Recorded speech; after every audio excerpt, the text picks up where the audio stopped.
following is a conversation with John Mearsheimer, a professor at University of Chicago and one of the most influential and controversial thinkers in the world. He teaches, speaks, and writes about the nature of power and war on the global stage, in history and today. Please allow me to say, once again, my hope for this little journey I'm on. I will speak to everyone on all sides, with compassion, with empathy, and with backbone.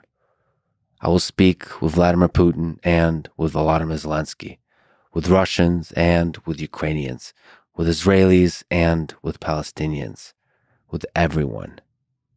My goal is to do whatever small part I can to decrease the amount of suffering in the world by trying to reveal our common humanity. I believe that in the end, truth and love wins. I will get attacked for being naive, for being a shill, for being weak. I am none of those things. But I do make mistakes, and I will get better. I love you all. This is a Lex Friedman podcast. To support it, please check out our sponsors in the description. And now, dear friends, here's John Mearsheimer. Can you explain your view on power in international politics as outlined in your book, The Tragedy of Great Power Politics, and in your writing since then? Yeah, I make two sets of points there. First of all, I believe that power is the currency of international relations. And by that, I mean that states are deeply interested in the balance of power, and they're interested in maximizing how much power they control. And the question is, why do states care so much about power? In the international system, there's no higher authority. So if you get into trouble and you dial 911, there's nobody at the other end. In a system like that, you have no choice but to figure out for yourself how best to protect yourself. And the best way to protect yourself is to be powerful, to have as much power as you can possibly gain over all the other states in the system. Therefore, states care about power because it enhances or maximizes their prospects for survival. Second point I would make is that in the realist story, or in my story, power is largely a function of material factors. The two key building blocks of power are population size and wealth. You want to have a lot of people and you want to be really wealthy. Of course, this is why the United States is so powerful. It has lots of people and it has lots of wealth. China was not considered a great power until recently because it didn't have a lot of wealth. It certainly had population size, but it didn't have wealth. And without both a large population and much wealth, you're usually not considered a great power. So I think power matters, but when we talk about power, it's important to understand that it's population size and wealth that are underpinning it. So there's a lot of interesting things there. First, you said nations in relation to each other is essentially in a state of anarchism. Yeah. Well, anarchy basically means the opposite of hierarchy. Sometimes people think when you're talking about anarchy, you're talking about murder and mayhem, but that's not what anarchy means in the realist context. Mm-hmm. Anarchy simply means that you don't have hierarchy. There's no higher authority that sits above states. States are like pool balls on a table, right? And in an anarchic world, there's no higher authority that you can turn to if you get into trouble. And of course, the political philosopher who laid this all out was Thomas Hobbes. Mm-hmm. And Hobbes talked about life in the state of nature. And in the state of nature, you have individuals. And those individuals compete with each other for power. And the reason that they do is because in the state of nature, by definition, you have no higher authority. And Hobbes's view is that the way to get out of this terrible situation where individuals are competing with each other and even killing each other is to create a state. It's what he calls the Leviathan. And that of course, is the title of his famous book. So the idea is to escape anarchy, you create a state. And that means you go from anarchy to hierarchy. Hmm. The problem in international politics is that there is no world state. There is no hierarchy.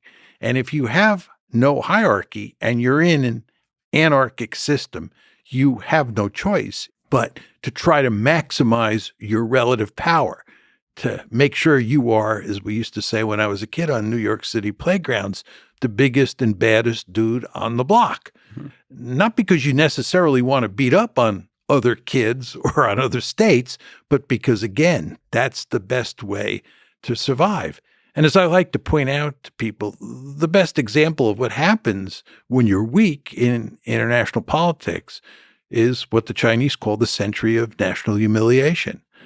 From the late 1840s to the late 1940s, the Chinese were remarkably weak, and the great powers in the system preyed upon them.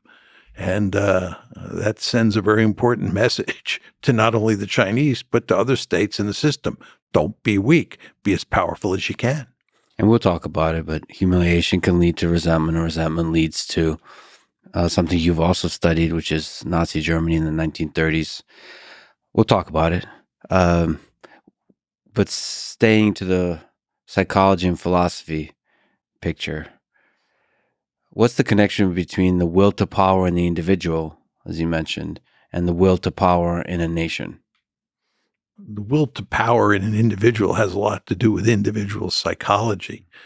The story that I tell about the pursuit of power is a structural argument. It's an argument that says when you are in a particular structure, when you're in a system that has a specific architecture, which is anarchy, the states have no choice but to compete for power. So structure is really driving the story here. Will to power has a lot more to do with an individual in the Nietzschean story, where that concept comes from. So it's very important to understand that I'm not arguing that states are inherently aggressive, right? My point is that as long as states are in anarchy, right, they have no choice but to behave in an aggressive fashion. But if you went to a hierarchic system, there's no reason for those states to worry about the balance of power, because if they get into trouble, there is a higher authority that they can turn to. There is, in effect, a Leviathan.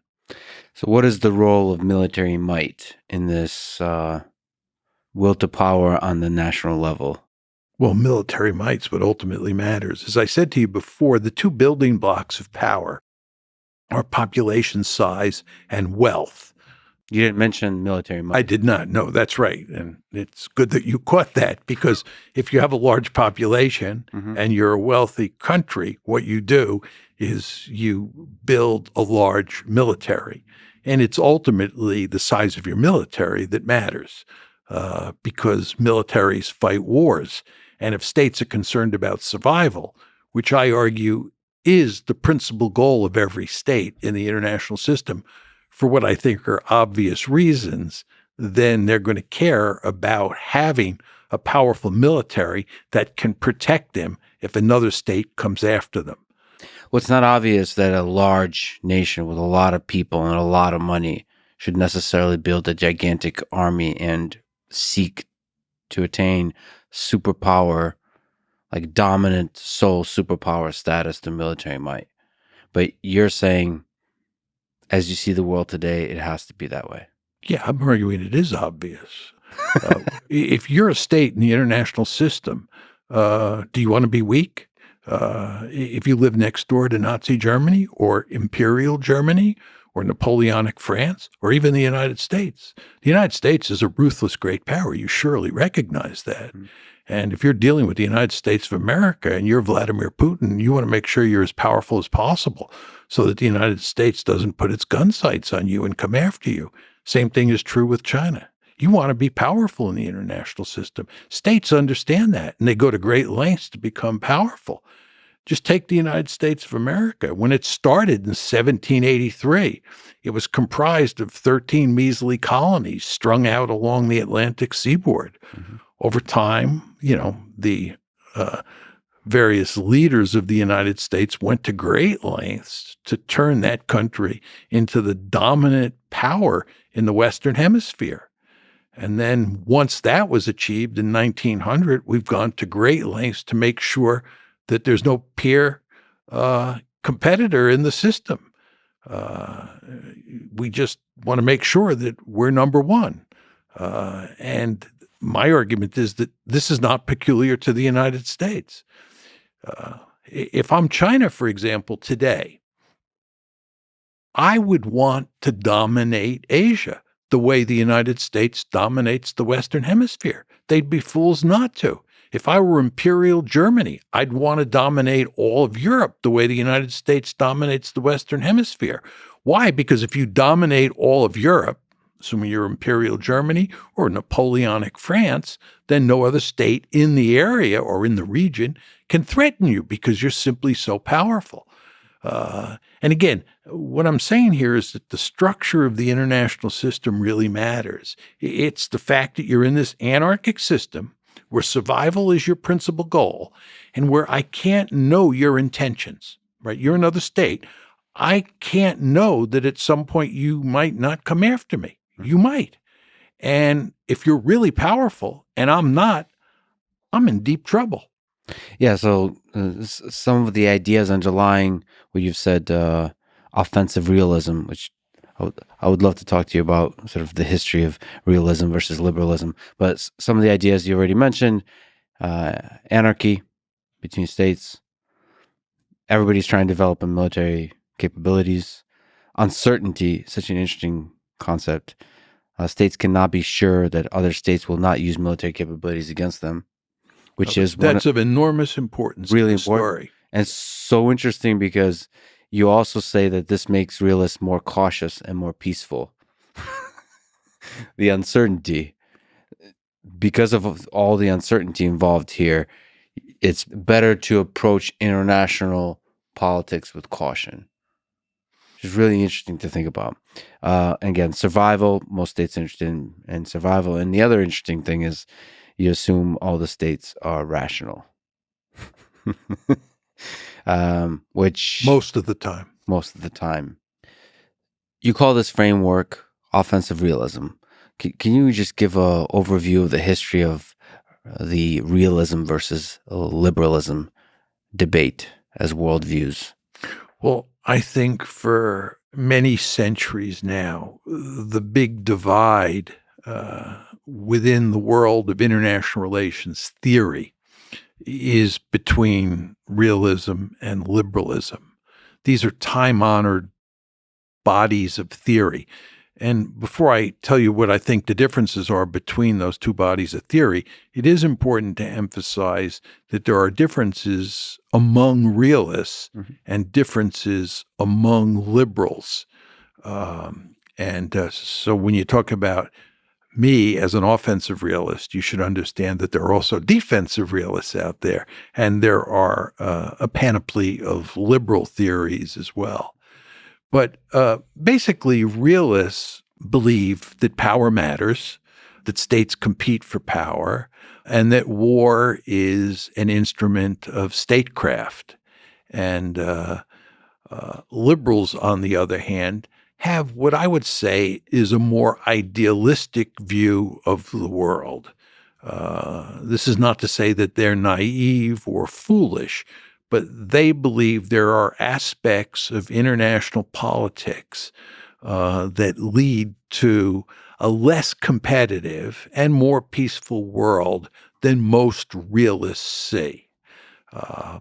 And I'll lay out for you very quickly what are the three major liberal theories today that I think will give you a sense of the more optimistic perspective that is inherent in the liberal enterprise.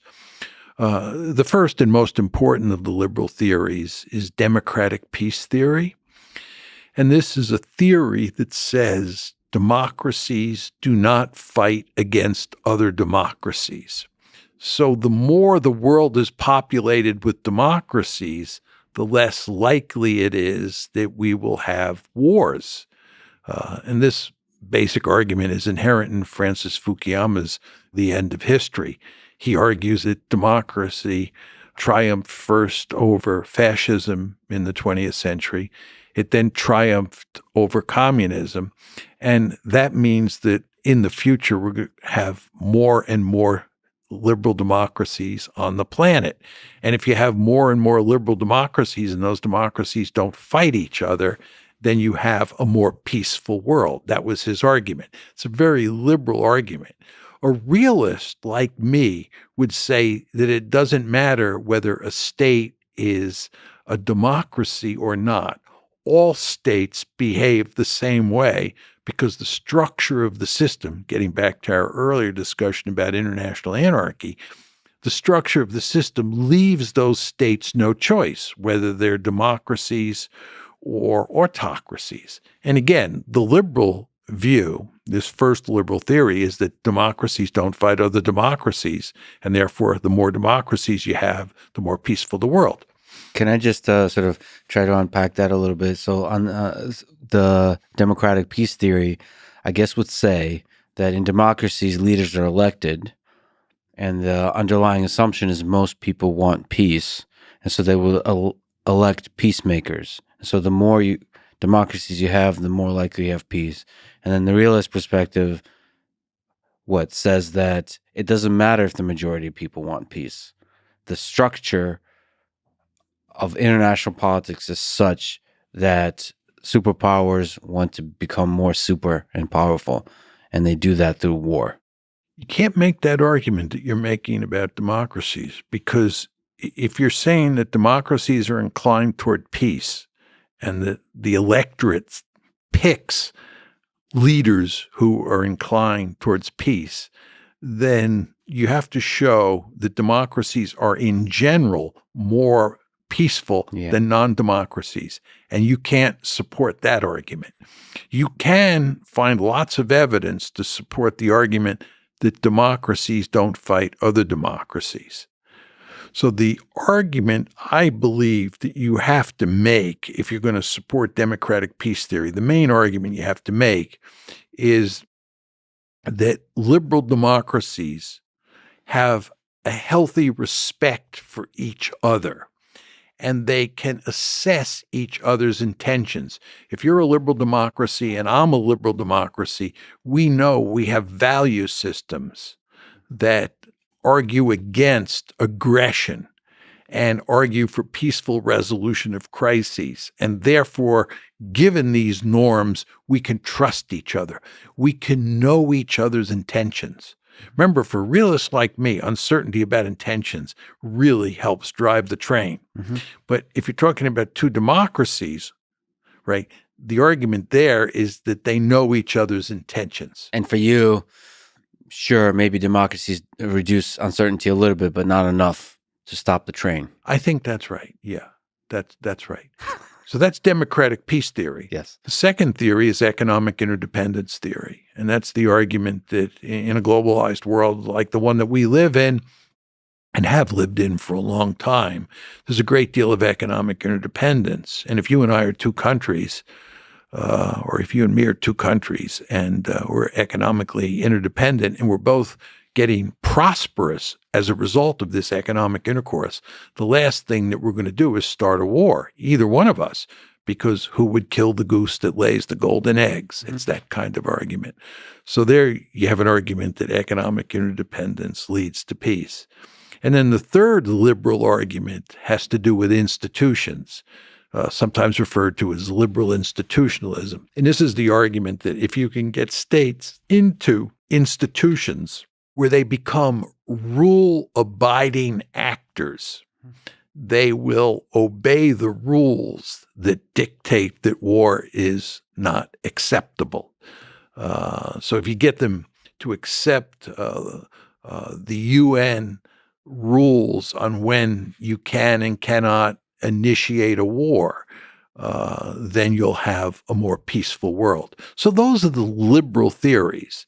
And as you can tell, they're very different from realism as articulated by somebody like me. Can you maybe argue against the economic interdependence and in the institutions follow rules a little bit? So the golden goose with the golden egg, you're saying that nations are happy to kill the goose because, again, they want power.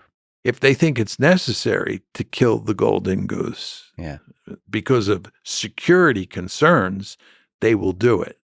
The point is that economic interdependence at its root has prosperity as the core variable. Yeah.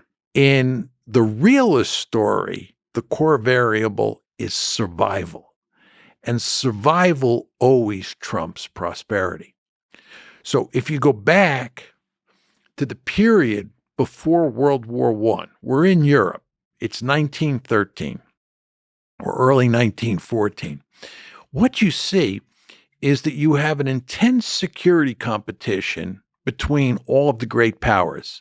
On one side, you have the Triple Alliance, and on the other side, you have the Triple Entente. You have these two alliances, and you have an intense security competition between them, okay? At the same time, you have a great deal of economic interdependence. It's amazing how much economic intercourse is taking place in Europe among all the actors, right? And people are getting prosperous, or countries are getting prosperous as a result. But nevertheless, in the famous July crisis of 1914, this economic prosperity is unable to prevent World War I because security concerns or survival is more important. So there are, going to be lots of situations where prosperity and survival come into conflict. And in those cases, survival will win. And maybe you can speak to the different camps of realists. You said offensive and defensive. Can you draw a distinction between those two? Yeah. Let me just back up a bit on that one. And you were talking about will to power before. The first big divide between realists is structural realists and human nature realists. Nice. And Hans Morgenthau, who was influenced by Nietzsche and therefore had that will to power logic embedded in his thinking about how the world works, right? He was a human nature realist, okay? I'm a structural realist. And I believe it's not human nature, it's not individuals and some will to power that drives competition and war. What drives competition and war is the structure of the system. It's anarchy. So you're not as romantic as the human nature realists.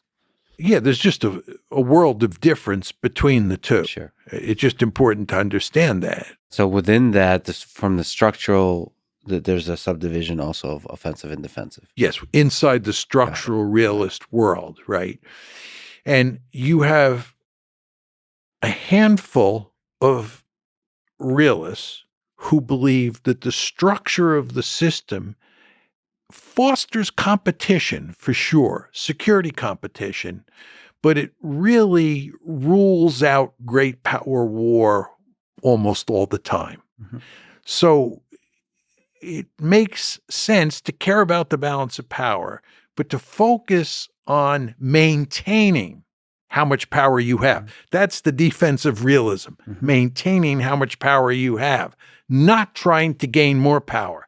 Because the argument the defensive realists make is that if you try to gain more power, the system will punish you. The structure will punish you. I'm not a defensive realist. I'm an offensive realist. And my argument is that states look for opportunities to gain more power. And every time they see, or almost every time they see an opportunity to gain more power, and they think the likelihood of success is high and the cost will not be great, they'll jump at that opportunity. Just to linger on the human nature perspective, how do you explain Hitler and Nazi Germany?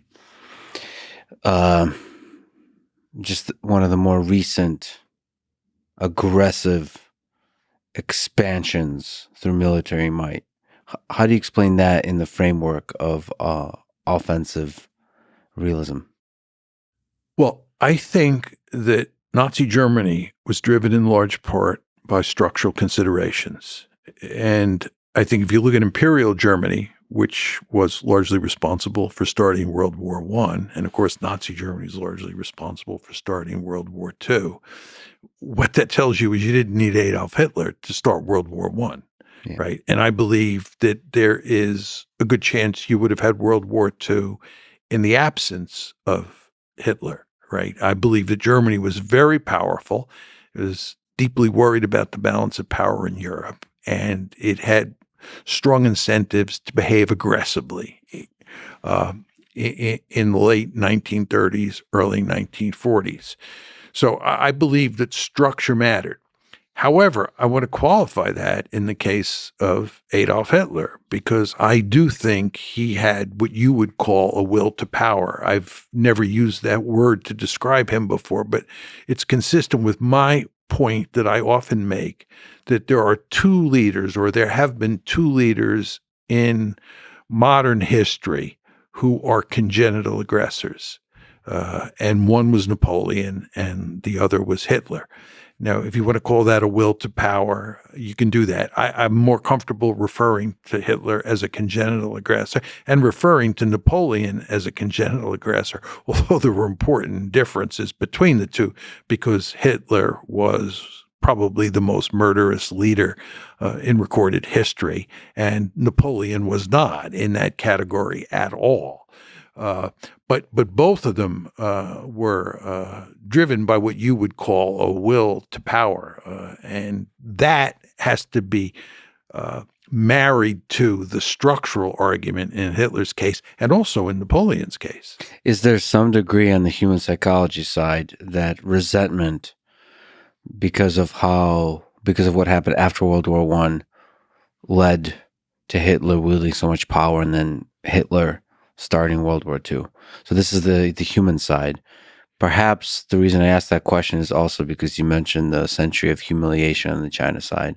So to which degree did humiliation lead to Hitler and lead to World War II? Well, the question of what led to Hitler is a very different question than the question of what led to World War II once Hitler was in power. I mean, after January 30th, 1933, he's in power. And then the question of what is driving him comes racing to the fore. Is there resentment over the Versailles Treaty and what happened to Germany? Mm-hmm. Yes. Did that matter? Yes. But my argument is that structure was the principal factor driving the train in Hitler's case. But what I'm saying here is that there were other factors as well, resentment being one of them, will to power, or the fact that he was a congenital aggressor in my lexicon certainly mattered as well. So I don't want to dismiss your point about resentment. So Hitler in particular, the way he gained so much power might have been the general resentment of the populace, of the German populace. I think that as a result of defeat in World War I and all the trials and tribulations associated with Weimar Germany, and then the coming of the Great Depression, all of those factors definitely account for his coming to power. I think that one of the reasons that he was so successful at winning over the German people once he came to power was because there was a great deal of resentment in the German body politic. And he played on that resentment. That surely helped him get elected too. But I think, having studied the case, it was even more important once he took over.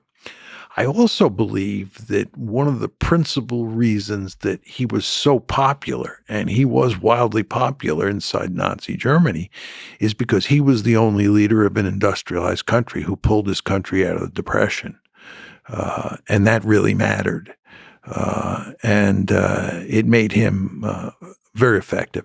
It's also worth noting that he was a remarkably charismatic individual. I find that hard to believe because every time I look at him or listen to his speeches, he does not appear to be charismatic to me. But I've talked to a number of people who are experts on this subject who assure me that he was very charismatic. And I would note to you, if you look at public opinion polls in Germany, West Germany, in the late 1940s, this is the late 1940s, after the Third Reich is destroyed in 1945, he is still remarkably popular in the polls. Stalin is still popular in many parts of Eastern Europe. Yeah. And Stalin's popular in many quarters inside Russia. And Stalin murdered more of his own people than he murdered people outside of the Soviet Union. And still to you, the tides of history turn not on individuals, but on structural considerations. So Hitler may be a surface layer characteristics of how Germany started war, but not really the reason. Well, history is a multidimensional phenomenon. So I hear. And we're talking about interstate relations here. Yes. And realism is a theory about how states interact with each other. And there are many other dimensions to international politics. And if you're talking about someone like Adolf Hitler, right, why did he start World War II is a very different question than why did he start the Holocaust, or why did he push forward a Holocaust? I mean, that's a different question, and realism doesn't answer that question. So I want to be very clear that I'm not someone who argues that realism answers every question about international politics, but it does answer what is one of the big, if not the biggest questions that IR scholars care about, which is what causes security competition and what causes great power war. Does offensive realism answer the question why Hitler attacked the Soviet Union? Yes. Because from a military strategy perspective, there's pros and cons to that decision.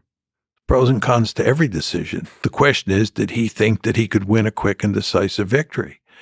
And he did. I mean, as did his generals. It's very interesting. I've spent a lot of time studying German decision-making in World War II. If you look at the German decision to invade Poland on September 1st, 1939, and you look at the German decision to invade France on May 10th, 1940, and then the Soviet Union on June 22nd, 1941.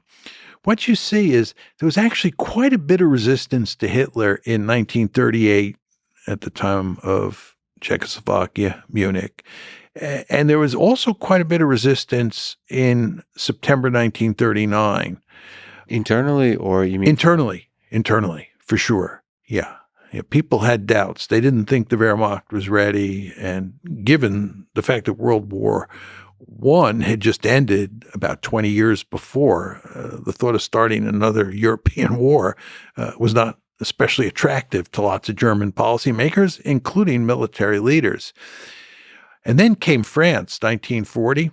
In the run-up to May 10th, 1940, there was huge resistance in the German army to attacking France. But that was eventually eliminated because they came up with a clever plan, the Mearsheimer plan. If you look at the decision to invade the Soviet Union on June 22nd, 1941, which is the only case where they fail. They succeeded in France, they succeeded in Poland, they succeeded at Munich in 1938. Soviet Union is where they fail. There's hardly any resistance at all, right? Yeah. Well, and to say that they failed the Soviet Union, I mean, my grandfather fought, from the Soviet Union, there was a lot of successes early on. So there's poor military, I would say, strategic decisions along the way. But it was, it caught Stalin off guard. Maybe you can correct me, but from my perspective, terrifyingly so, they could have been successful if certain different decisions were made from a military perspective. Yeah, I've always had the sense they came terrifyingly close to winning. Yeah. You could make the opposite argument that they were doomed, but I'm not terribly comfortable making that argument. I think the Wehrmacht by the summer of 1941 was a finely tuned instrument for war. And the Red Army was in quite terrible shape. Stalin had purged the officer corps. They had performed poorly in Finland, and there were all sorts of reasons to think that they were no match for the Wehrmacht. And if you look at what happened in the initial stages of the conflict, that proved to be the case. The Germans won a lot of significant tactical victories early on. And if they focused and went to Moscow as quickly as possible, it's, again, terrifyingly so, could have been basically topple Stalin. And one thing that's possible. That's possible. Fortunately, we're not going to run the experiment again, but one could argue that had they concentrated, as the generals wanted to do, in going straight for Moscow, that they would have won. I mean, what Hitler wanted to do is he wanted to go into the Ukraine. I mean, Hitler thought that the main axis, there were three axes. The northern axis went towards Leningrad. The central axis, of course, went to Moscow. And then the southern axis, Army Group South, headed towards Ukraine and deep into the Caucasus. And Hitler believed that that should have been the main axis. And in fact, in 1942, the Germans go back on the offensive in 1942. This is Operation Blue. And the main axis in 42 is deep into the Ukraine and into the Caucasus. Mm-hmm. And that fails. But one could argue that had they done that in 41, had they not gone to Moscow, had they concentrated on going deep into Ukraine and into the Caucasus, they could have knocked the Soviets out that way. I'm not sure that in the end I believe that. I think in the end the Soviets would have won no matter what, but I'm not 100% sure of that. So sometimes maybe you can educate me, but sometimes, they say, just like with Napoleon, winter defeated Hitler in Russia. I think not often enough people tell the story of the soldiers and the motivation and how hard they fight. So it turns out that Ukrainians and Russians are not easy to conquer.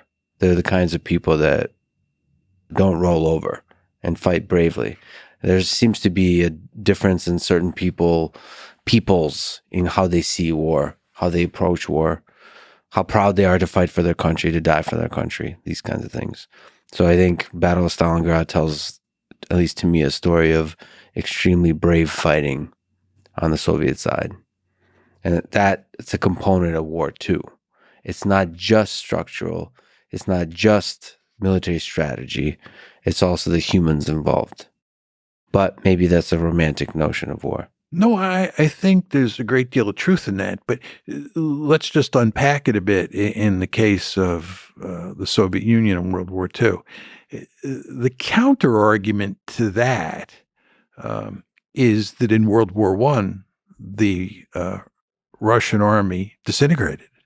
And if you look at what happened when Napoleon invaded in 1812, and you look at what happened in 1917, and then you look at what happened between 41 and 45, the Napoleon case looks a lot like the Hitler case, and it fits neatly with your argument. But World War I does not fit neatly with your argument because the Russians lost and surrendered. Yeah. And you had the infamous Treaty of Brest-Litovsk, where the Soviet Union then, because it went from Russia to the Soviet Union in October 1917, the Soviet Union surrendered large amounts of Soviet territory because it had suffered a humiliating defeat. My argument for why the Russians, let me take that back, why the Soviets fought like wild dogs in World War II is that they were up against a genocidal adversary. You want to understand that the Germans murdered huge numbers of Soviet POWs. The overall total was 3.7 million. And by December of 1941, remember the invasion is June 41, by December of 1941, the Germans have murdered 2 million Soviet POWs. At that point in time, they had murdered many more POWs than they had murdered Jews. And this is not to deny for 1 second that they were on a murderous rampage when it came to Jews. But they were also on a murderous rampage when it came to Soviet citizens and Soviet soldiers, right? So those Soviet soldiers quickly came to understand that they were fighting for their lives. If they were taken prisoner, they would die. So they fought like wild dogs. Yeah, the story of the Holocaust of the 6 million Jews is often told extensively. If Hitler conquered the Soviet Union, it's terrifying to think on a much grander scale than the Holocaust what would have happened to the Slavic people, to the Soviet people. Absolutely. All you have to do is read the Hunger Plan, right? And they also had a plan, what is it called? Grand Plan East. I forget the exact name of it, which made it clear that they were going to murder many tens of millions of people. And by the way, I believe that they would have murdered all the Poles and all the Roma. I mean, my view is that the Jews were number one on the genocidal hit list. The Roma or the Gypsies were number two, and the Poles were number three. And of course, I just explained to you how many POWs they had killed. So they would have ended up murdering huge numbers of Soviet citizens as well. But people quickly figured out that this was happening. Mm-hmm. That's my point to you. And that gave them, needless to say, very powerful incentives to fight hard against the Germans and to make sure that they did not win. To fast forward in time, but not in space. Let me ask you about the war in Ukraine. Why did Russia invade Ukraine on February 24th, 2022? What are some of the explanations given, and which do you find the most convincing? Well, clearly the conventional wisdom is that Putin is principally responsible. Putin is an imperialist. He's an expansionist. That's the conventional thinking. Yeah. And the idea is that he is bent on creating a greater Russia. And even more so, he's interested in dominating Eastern Europe, if not all of Europe. And that Ukraine was the first stop on the train line. And what he wanted to do was to conquer all of Ukraine, incorporate it into a greater Russia, and then he would move on and conquer other countries. This is the conventional wisdom. My view is there is no evidence, let me emphasize, zero evidence to support that argument. Which part? The imperialist part, the sense that he sought to conquer all of Ukraine and move on and conquer. There's no evidence he was interested in conquering all of Ukraine. There's no evidence beforehand that he was interested in conquering any of Ukraine. And there's no way that an army that had 190,000 troops at the most, right, could have conquered all of Ukraine. Just impossible. As I like to emphasize, when the Germans went into Poland in 1939, and the Germans, you want to remember, were only intent on conquering the western half of Poland because the Soviets, who came in later that month, were going to conquer the eastern half of Poland. So the western half of Poland is much smaller than Ukraine. And the Germans went in with 1.5 million troops.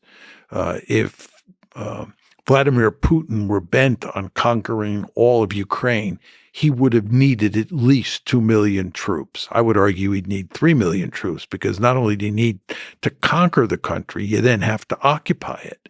But the idea that 190,000 troops was sufficient for conquering all of Ukraine is not a serious argument. Furthermore, he was not interested in conquering Ukraine, and that's why in March 2022, this is immediately after the war starts, he is negotiating with Zelensky to end the war. There are serious negotiations taking place in Istanbul involving the Turks, and Naftali Bennett, who was the Israeli prime minister at the time, was deeply involved in negotiating with both Putin and Zelensky to end the war.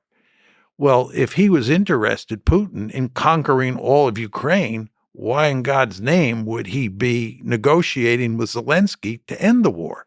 And of course, what they were negotiating about was NATO expansion into Ukraine, which was the principal cause of the war. People in the West don't want to hear that argument because if it is true, which it is, then the West is principally responsible for this bloodbath that's now taking place. And of course, the West doesn't want to be principally responsible. It wants to blame Vladimir Putin. Mm-hmm. So we've invented this story out of whole cloth that he is an aggressor, that he's the second coming of Adolf Hitler, and that what he did in Ukraine was try to conquer all of it. And he failed. But with a little bit of luck, he probably would have conquered all of it. And he'd now be in the Baltic states and eventually end up dominating all of Eastern Europe. As I said, I think there's no evidence to support this. So maybe there's a lot of things to ask there. Maybe just to linger on NATO expansion. What is NATO expansion? What is the threat of NATO expansion, and why is it such a concern for Russia? NATO was a mortal enemy of the Soviet Union during the Cold War. It's a military alliance which has at its heart the United States of America, which is the most powerful state on the planet. It is perfectly understandable that Russia is not going to want that military alliance on its doorstep. Here in the United States, we have, as you well know, what's called the Monroe Doctrine. And that basically says no great powers from Europe or Asia are allowed to come into our neighborhood and form a military alliance with anybody in this neighborhood. When I was young, there was this thing called the Cuban Missile Crisis. The Soviets had the audacity to put nuclear-armed missiles in Cuba. We told them in no uncertain terms that that was not acceptable and that those missiles had to be removed. This is our backyard, and we do not tolerate distant great powers coming into our neighborhood. Well, what's good for the goose is good for the gander. And if we don't like great powers coming into our neighborhood, it's hardly surprising that the Russians did not want NATO on their doorstep. They made that manifestly clear when the Cold War ended, and they exacted a promise from us that we would not expand NATO. And then when we started expanding NATO, they made it clear after the first tranche in 1999 that they were profoundly unhappy with that. They made it clear in 2004 after the second tranche that they were profoundly unhappy with that expansion.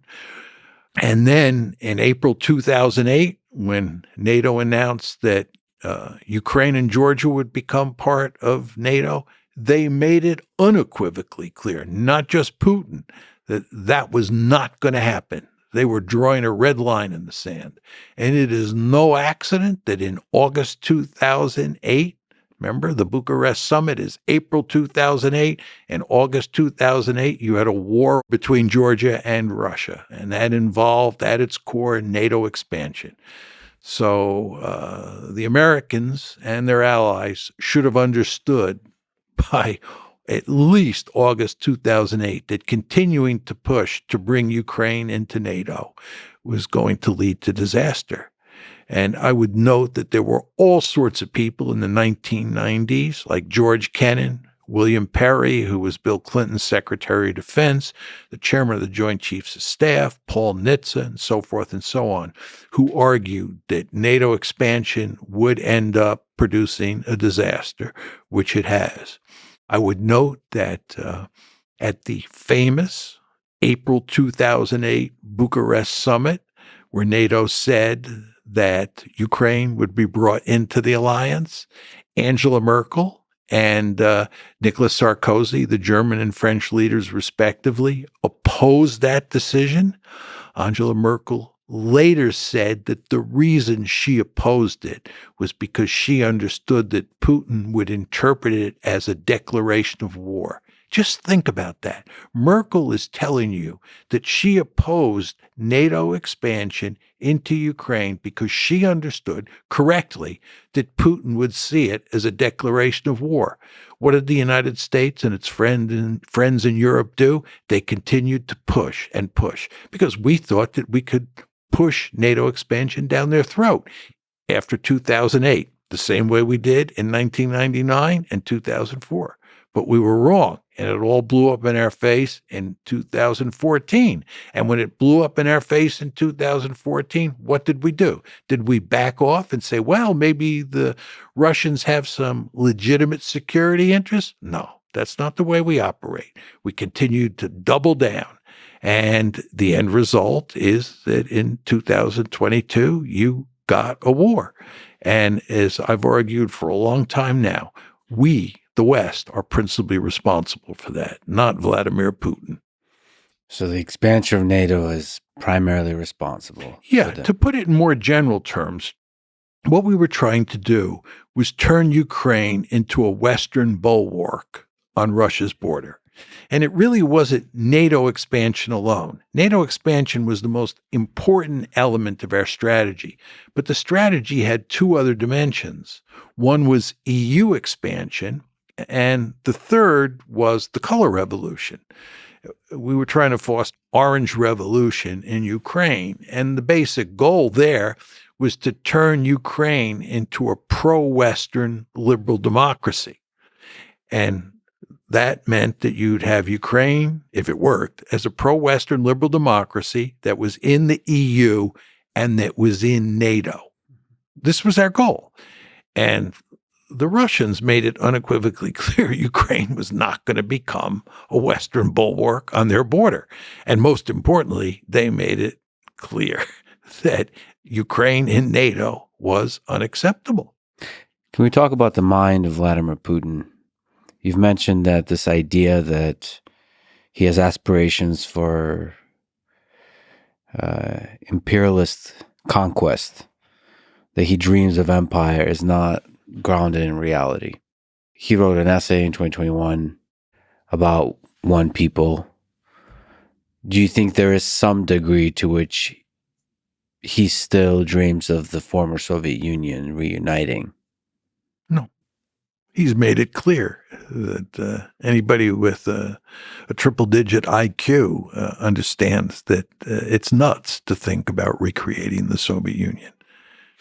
He thinks it's a tragedy that the Soviet Union fell apart. Mm-hmm. But as he made clear in that essay, the July 12th, 2021 essay, and as he made clear in speeches immediately before he invaded Ukraine, he accepted the breakup of the Soviet Union, and he accepted the status quo in Europe, save for the fact he did not accept the idea that Ukraine would become part of NATO. He's been in power for over 2 decades. Is there a degree that power can affect a leader's ability to see the world clearly? As they say, corrupt. Do you think power has corrupted Vladimir Putin to a degree? It's very hard for me to answer that question because I don't know him and I've not studied him carefully in terms of his overall performance over the course of, the 23 years that he's been in power. I've studied him as a strategist, and I've studied how he, deals with the West and deals with the international system more generally since 2014.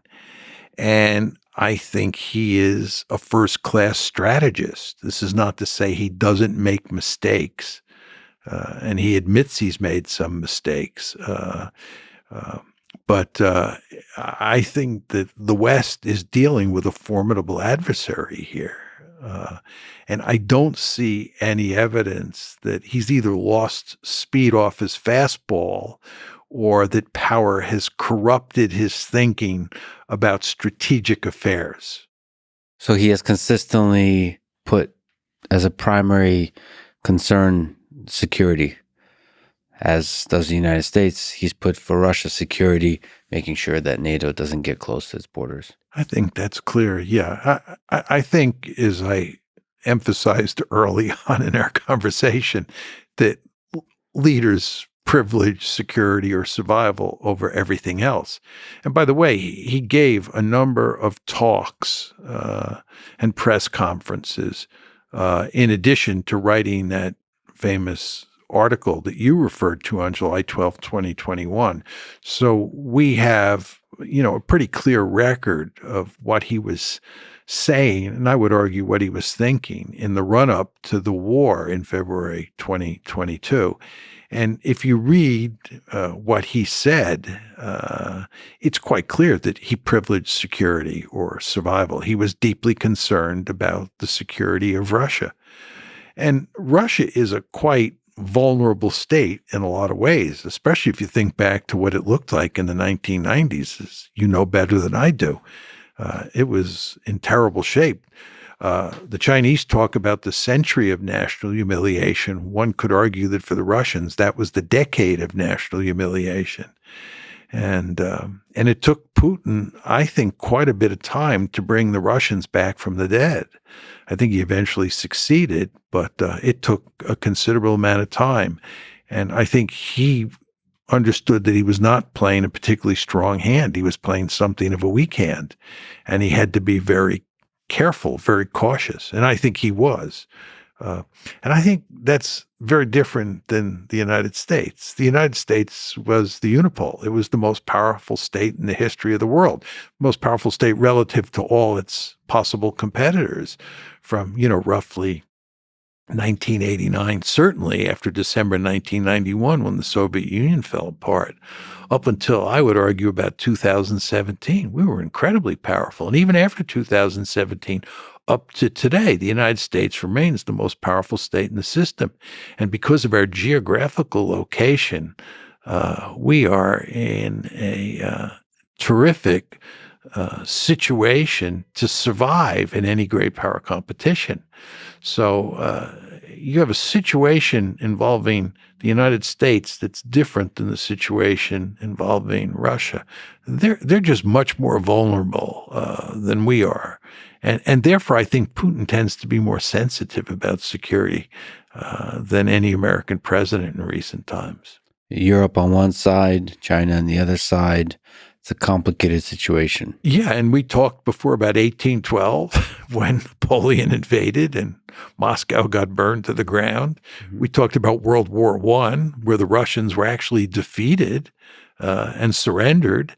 And then we talked about 1941 to 1945, where although thankfully the Soviets prevailed, it was a close call. And I mean, the casualties, the destruction that the Soviet Union had inflicted on it by the Germans is just almost hard to believe. So they are sensitive. You can understand full well, or at least you should be able to understand full well, why the idea of bringing Ukraine up to their border really spooked them. I don't understand why more Americans don't understand that. It befuddles me. I think it has to do with the fact that Americans are not very good in putting themselves in the shoes of other countries. You really, if you're going to be a first-class strategist in international politics, you have to be able to do that. You have to put yourself in the shoes of the other side and think about how they think so you don't make foolish mistakes. And as a starting point, Americans tend to see themselves as the good guys and a set of others as the bad guys. And you have to be able to empathize that Russians think of themselves as the good guys. The Chinese think of themselves as the good guys. And just be able to empathize. If they are the good guys, it's like that funny skit, Are We the Baddies? consider the United States could be the bad guys. Like, first of all, see the world. If the United States is the bad guys and China is the good guys, what does that world look like? Be able to just exist with that thought, because that is what the Chinese leadership and many Chinese citizens, if not now, maybe in the future, will believe. And you have to kind of do the calculation, the simulation forward from that. And same with Russia, same with other nations. Yeah, I agree with you 100%. And just, I always think of Michael McFaul at Stanford, who was the American ambassador to Russia, I think between 2012 and 2014.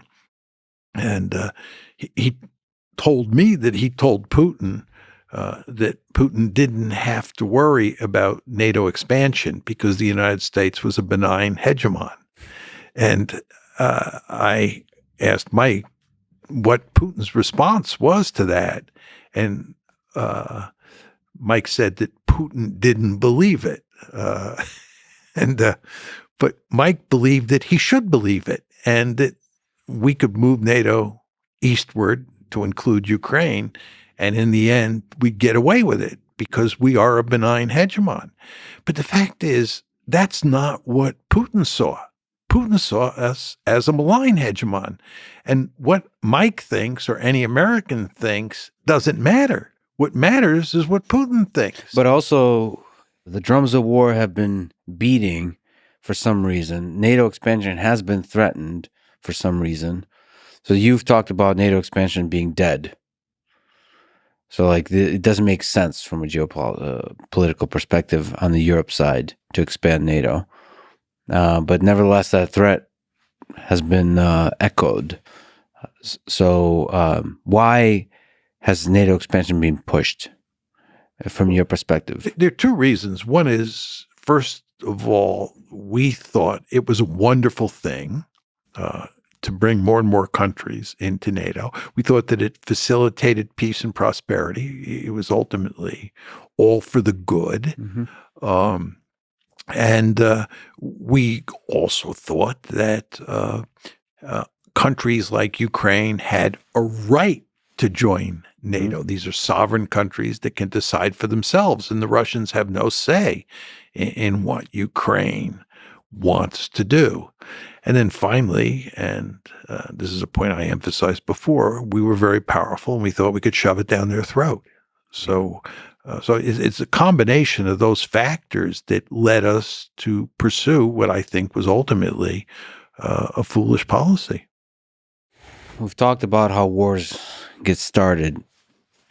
How do you hope the war in Ukraine ends? What are the ways to end this war? What are the ways to achieve peace there? To end the I would say senseless death of young men, as always happens in war. I'm sad to say I don't have a good answer to that. I don't think there's any real prospect of a meaningful peace agreement. I think it's almost impossible. I think the best you can hope for at this point is at some point the shooting stops, you have a ceasefire, and then you have a frozen conflict. And that frozen conflict will not be highly stable. And the Ukrainians in the West will do everything they can to weaken Russia's position. And the Russians will go to great lengths to not only damage that dysfunctional rump state that Ukraine becomes, but the Russians will go to great lengths to sow dissension within the alliance, and that includes in terms of transatlantic relations. So you'll have this continuing security competition between Russia on one side and Ukraine and the West on the other, even when you get a frozen peace. Or you get a frozen conflict, and the potential for escalation there will be great. So I think this is a disaster. That's a very realist perspective. Let me ask you sort of the human side of it. Do you think there's some power to leaders sitting down, having a conversation, man to man, leader to leader, about this. There is just a lot of death happening. It seems that from an economic perspective, from a historic perspective, from a human perspective, both nations are losing.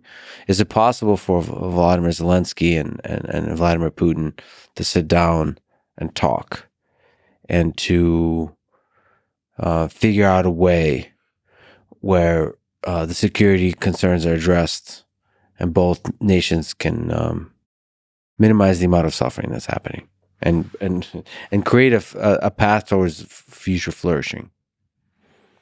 I think the answer is no. Even with the United States involved. 3 people in the room. Well, I think if the United States is involved, the answer is definitely no. You have to get the Americans out. And then I think if you have Zelensky and Putin talking, you have a sliver of a chance there. The Americans are a real problem. Look, let's go back to what happens right after the war starts, okay? As I said before, we're talking March, early April of 2022. The war starts on February 24th, 2022. Mm-hmm. And as I said to you, the 2 sides were negotiating in Istanbul, and they were also negotiating through Naftali Bennett. And the Bennett track and the Turkish track were operating together. I mean, they were not at cross purposes at all. What happened? Bennett tells the story very clearly that they had made significant progress in reaching an agreement. This is Zelensky on one side and Putin on the other. Bennett is talking in person to both Putin and Zelensky. And what happens to produce failure? The answer is the United States and Britain get involved and tell Zelensky to walk. They tell Zelensky to walk. If they had come in and encouraged Zelensky to try to figure out a way with Putin to shut this one down and worked with Bennett and worked with Erdogan, mm-hmm. we might have been able to shut the war down then. But it was the United States. Well, let me sort of push back on that. You're correct, but sort of United States paints this like picture that everybody's aligned. So maybe you can correct me, but I believe in the power of individuals, especially individual leaders. Again, whether it's Biden or Trump or whoever, goes into a room and says, in a way that's convincing, that no more NATO expansion. And actually just on a basic human level, ask the question of why are we doing all this senseless killing? And look at the interest of one, Russia, look at the interest of the other, Ukraine. Their interests are pretty simple. And say, the United States is going to stay out of this. We're not going to expand NATO. And say all that in a way that's convincing, which is NATO expansion is silly at this point. China is the big threat. We're not going to do this kind of conflict escalation with Russia. The Cold War is over. Let's normalize relations. Well, let me just embellish your argument, Mm-hmm. okay? Thank you. I need it. If we say there's a sliver of a chance that you can do this, and I do think there is a sliver of a chance, let me just embellish your point. Thank you. I need all the help I can get. 2 things have to be done here, in my opinion. One is Ukraine has to become neutral. And it has to completely sever all security ties with the West, mm-hmm. right? It's not like you can say we're not going to expand NATO to include Ukraine, but we're going to continue to have some loose security arrangement with Ukraine. None of that. It has to be completely severed. Ukraine has to be on its own, okay? And number 2, Ukraine has to accept the fact that the Russians are going to keep the 4 oblasts that they've now annexed and Crimea, right? The Russians are not going to give them back. And what you really want to do if you're Zelensky or who's ever running Ukraine in this scenario that we're positing is you want to make sure the Russians don't take another 4 oblasts to include Kharkiv and Odessa, right? If I'm playing Putin's hand and this war goes on, I'm thinking about taking 4 more oblasts. I want to take about 43% of Ukraine and annex it to Russia, right? And I certainly want Odessa, and I certainly want Kharkiv, and I want the 2 oblasts in between as well. Right. Literally, or as leverage in negotiation for Ukraine neutrality? I want them literally.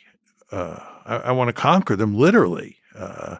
But my point to you is, if we can begin to talk about cutting a deal now, you may be able to head that kind of aggression off at the pass. Yeah. In other words, you may be able to limit Putin and Russia to annexing the 4 oblasts that they've now annexed plus Crimea.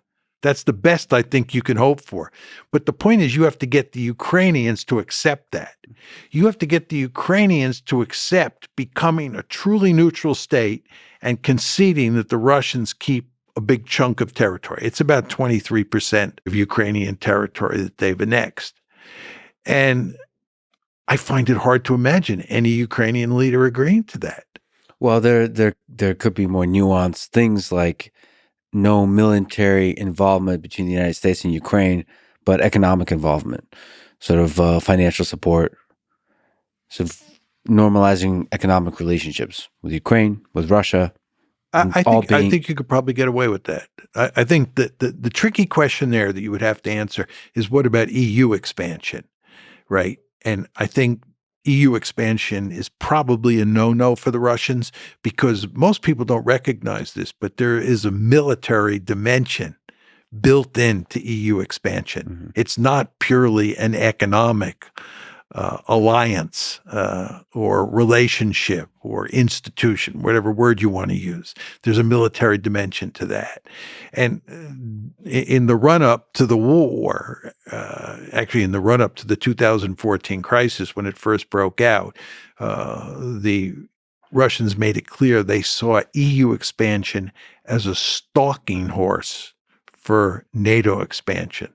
So EU expansion is tricky. But I think your point of close economic relations between, or healthy economic relations, to use a better term, between Ukraine and the West is possible. I think the Russians have a vested interest in, if it's a neutral Ukraine, they have a vested interest in that Ukraine flourishing. But that then brings us back to the territorial issue, right? Well, so do you believe it's possible for individual human relations to counteract the structural forces that you talk about? So meaning the leaders being able to pick up the phone and make agreements that are good for humanity as a whole and for their individual nations in the long term. I think leadership matters here. I mean, one of the real problems here is that there's no trust, and on the Russian side, and that has to do with the Minsk agreements. The Minsk agreements, which were designed to shut down the civil war in eastern Ukraine, in the Donbass, really mattered to the Russians. And there were 4 players involved in the Minsk process, 4 main players: Russia and Ukraine, of course, and then Germany and France. And I believe the Russians took the Minsk Accords seriously. I believe Putin took them very seriously. He wanted to shut down that conflict. And Angela Merkel, Francois Hollande, he was the French leader, and Poroshenko, who was the Ukrainian leader. Those were the 3 key players besides Putin. Again, Hollande from France, Merkel from Germany, and Poroshenko from Ukraine have all explicitly said they were not seriously interested in reaching an agreement in all of the discussions with Putin. They were bamboozling him. They were trying to trick him so that they would buy time to build up Ukraine's military. Putin is profoundly upset about these admissions by these three leaders. He believes he was fooled into thinking that Minsk could work. He believes that he negotiated in good faith and they did not. And he believes that the level of trust now between Russia and the West is virtually zero as a result of this experience over Minsk. I only bring this up because it cuts against your argument that leaders could pick up the phone and talk to each other and trust each other, at least somewhat, to work out a meaningful deal. If you're Putin at this point in time, trusting the West is not an idea that's going to be very attractive at all. In fact, you're going to distrust anything they say. Yeah, distrust anything the West say, but there is individual humans. The way human nature works is when you're sitting across from a person, you can trust a human being while still distrusting the West. I mean, I believe in the power of that. I think with the right leaders, you could sit down and talk. Like override the general structural distrust of the West and say, you know what, I like this guy or gal, whatever. I do hope Zelensky and Putin sit down together and talk, have multiple talks. Just remember they were doing that in March, and the Americans came in and the British came in. Yeah. And they scotched a potential deal.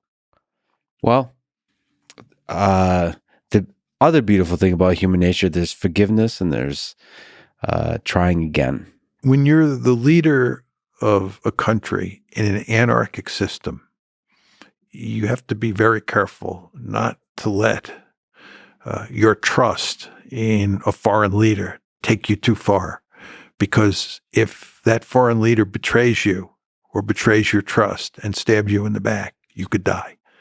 And again, you want to remember that the principal responsibility of any leader, I don't care what country it is to ensure the survival of their state. And that means that, trust is only going to buy you so much.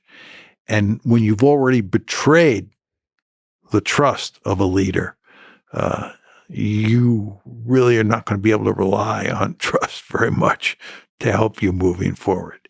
Now, you disagree with that? I hope you're right. And if they can shut down the Ukraine-Russia war, it would be wonderful. If I'm proved dead wrong, that would be wonderful news. My prediction that this war is going to go on for a long time and end in an ugly way is a prediction that I don't like at all. So I hope I'm wrong. You wrote that many in the West believe that the best hope for ending the Ukraine war is to remove Vladimir Putin from power, but you argue that this isn't the case. Can you explain?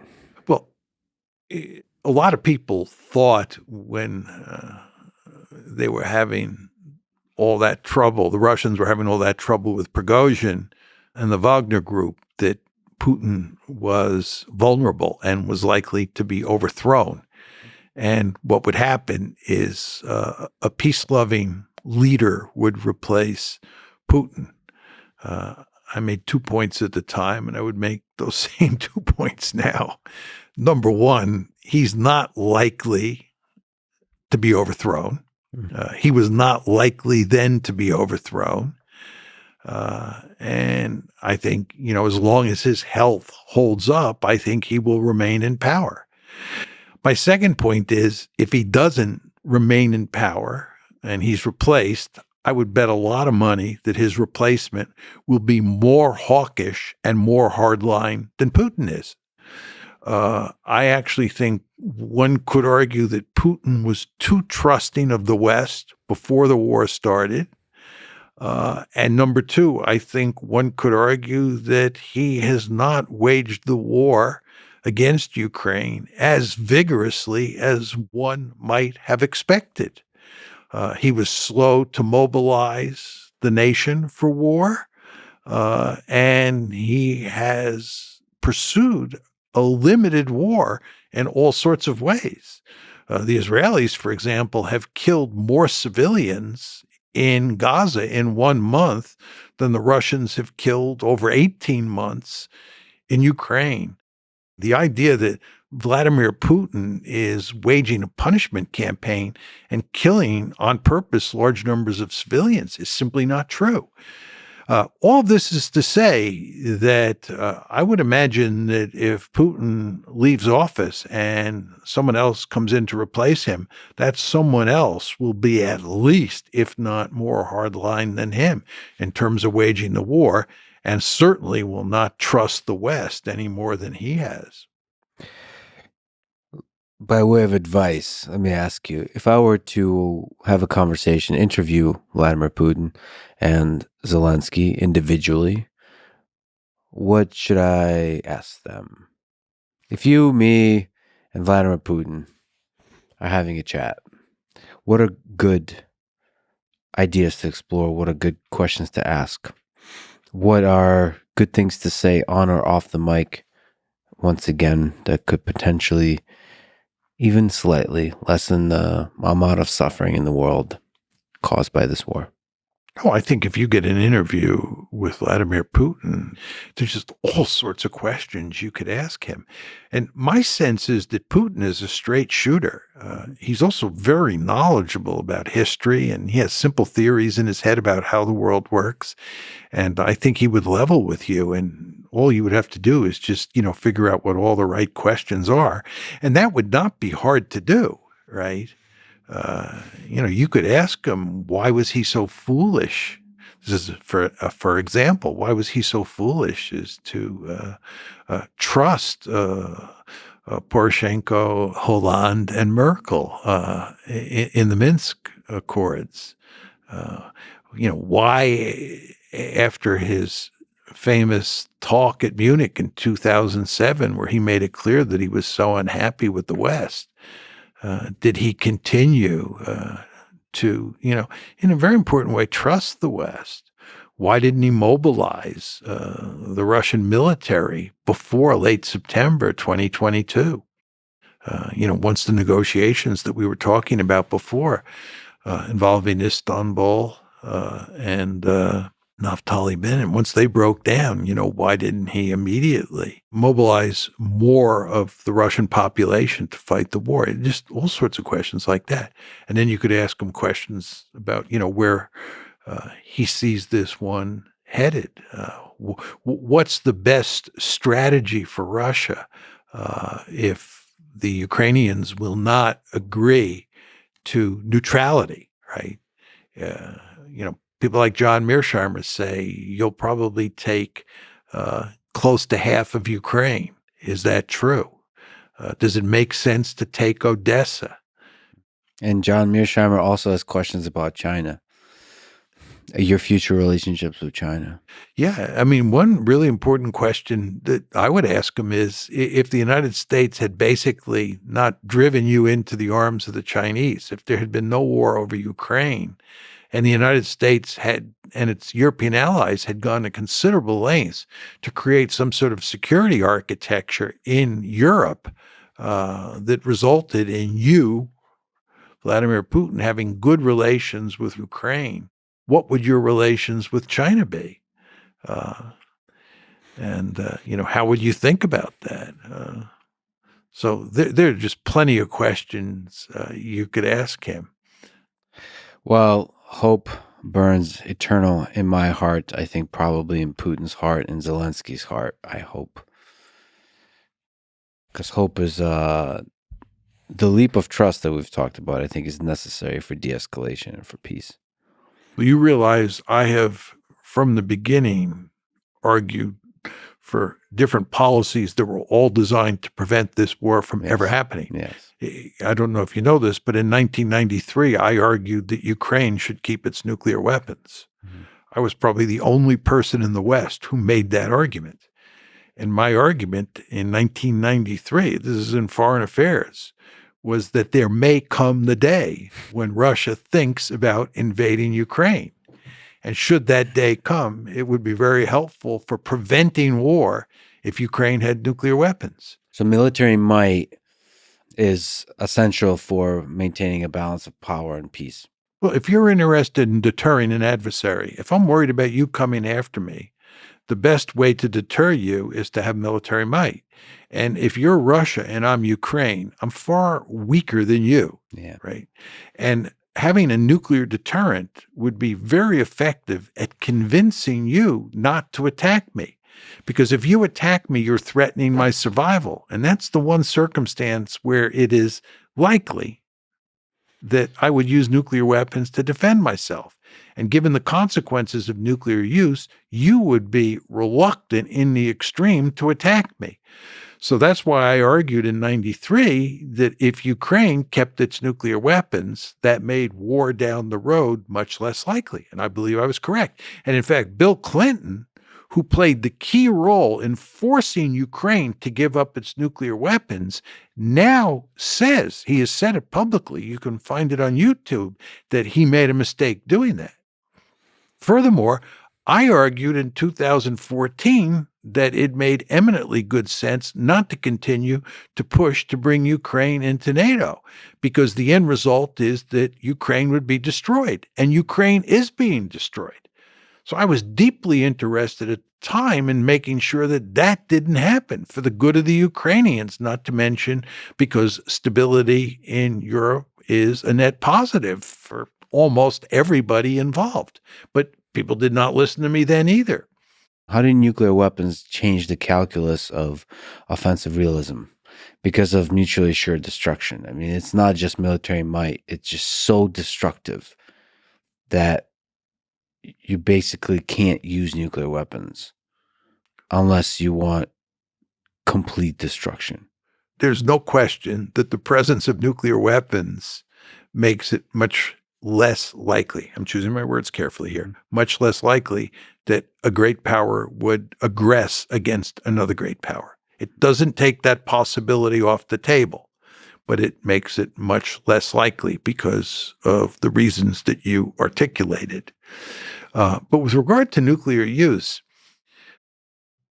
it's an interesting question how you think about nuclear use in a mad world. I mean, your point that we're in a mad world is that's mad, capital M-A-D, as well as M-A-D, small letters. But let's stick to the capital letters. Yeah. We're in a world of mutually assured destruction. There's no question that in that world, it's unlikely that nuclear weapons would be used. But the way you use nuclear weapons in that world is you use them for manipulation of risk purposes, demonstration effect. You put both sides out on the slippery slope. Now, what exactly am I saying here? Let me talk about NATO doctrine during the Cold War. We lived in a mad world. United States and Soviet Union, or the Warsaw Pact and NATO, both had an assured destruction capability, so you had mutual assured destruction. If the Warsaw Pact were to invade Western Europe, and here we're talking about West Germany, and NATO was losing the war, we said that we would use nuclear weapons. How would we use nuclear weapons, given that we were in a mad world? The argument was that we would use a handful of nuclear weapons against the Warsaw Pact, not necessarily against their military forces. Could be in a remote area. We would use a small number of nuclear weapons to signal to the Soviets that we were deadly serious about putting an end to their offensive, and that we were throwing both sides out on the slippery slope to oblivion. In other words, we were manipulating risk. And the last clear chance to avoid Armageddon rested with them. And then we would tell them that if you retaliated with a handful of nuclear weapons and you didn't cease your offensive against West Germany, we would launch another nuclear attack. We would explode a handful more of nuclear weapons, all for the purposes of showing you our resolve, right? So this is the manipulation of risk strategy. And a lot of the language I just used in describing it to you is language that Thomas Schelling invented, right? Now, fast forward to the present. If Russia were losing in Ukraine, that's the one scenario where I think where Russia would have used nuclear weapons. And the question is, how would Russia have used nuclear weapons? Again, we're assuming that the Russians are losing to the Ukrainians. I believe they would have pursued a manipulation of risk strategy. They would have used 4 or 5, 3 or 4, who knows, nuclear weapons. Maybe just one in a rural area that kills very few people. Yes, exactly. And basically, that would spook everybody. The Americans. Just the mushroom cloud. Yeah. It's because of the threat of escalation. Yeah. Right. Again, your point is we're in a mad world. I accept that. And if you have limited nuclear use, right, we understand hardly anything about nuclear escalation because thank goodness we've never had a nuclear war. So once you throw both sides out on the slippery slope, even if you only use one nuclear weapon in your scenario, you don't know what the escalation dynamics look like. So everybody has a powerful incentive to put an end to the conflict right away. I might add to you that there were people who believed that we would not even initiate a manipulation of risk strategy in Europe if we were losing to the Warsaw Pact during the Cold War. Both Henry Kissinger and Robert McNamara said after leaving office that they would not have done it. They would have not initiated nuclear use, even limited nuclear use. That's what we're talking about here. They would rather be red than dead, right? That was the argument. Too risky. Too risky. That's exactly right. But if they had used one nuclear weapon in your story or 3 or 4 in my story, everybody would have said, oh my God, we've got to shut this one down immediately. I only tell you this story or lay out this scenario as an answer to your question of how you use nuclear weapons in a mad world. And this is the answer. This is all very terrifying. Perhaps in part it's terrifying to me because I can see in the 21st century, China, Russia, Israel, United States using a nuclear weapon in this way. Blowing it up somewhere in the middle of nowhere that kills maybe nobody. But I'm terrified of seeing the mushroom cloud and not knowing what, given social media, given how fast news travels, what the escalation looks like there. Just, in a matter of minutes, how the news travels and how the leaders react. It's terrifying that this little demonstration of power, the ripple effects of it in a matter of minutes, seconds, what that leads to. Because it's human emotions. It's like you see the landscape of human emotions, the leaders and the populace and the way news are reported, and then the landscape of risk, as you mentioned, shifting like the world's most intense nonlinear dynamical system. And it's just terrifying because the entirety of human civilization hangs in the balance there. And it's like this, like hundreds of millions of people could be dead. Let's just talk about this in the context of the Ukraine war. If the Russians were losing, as I said before, which is not the case anymore, but in 2022, it did look like that. If the Russians are losing and they turn to nuclear weapons, the question is, how do they use them? And they would use them in Ukraine. And because Ukraine has no nuclear weapons of its own, Ukraine cannot retaliate. It's not a mutual assured destruction world. It's a case where one side has nuclear weapons and the other doesn't. That means that the Russians are likely to think that they can get away with using nuclear weapons in ways that would not be the case if they were attacking NATO. And therefore, it makes nuclear use more likely. Okay, that's point one. Point two is, let's assume that the Russians use 2 or 3 nuclear weapons in a remote area. My palms are sweating, by the way. Just as a commentary. The question, it's terrifying. Yeah. The question then is, what does the West do? Now, Macron has said, and Biden has also, I think, implicitly made this clear, we would not retaliate with nuclear weapons if the Russians were to attack with a handful of nuclear weapons in Western Ukraine. But then the question is, what would we do? Mm-hmm. And if you listen to David Petraeus, what David Petraeus says is that we should attack the Russian naval assets in the Black Sea and attack Russian forces in Ukraine. Well, once you do that, you have a great power war. You have NATO versus Russia, which is another way of saying you have the United States versus Russia. We're now in a great power war.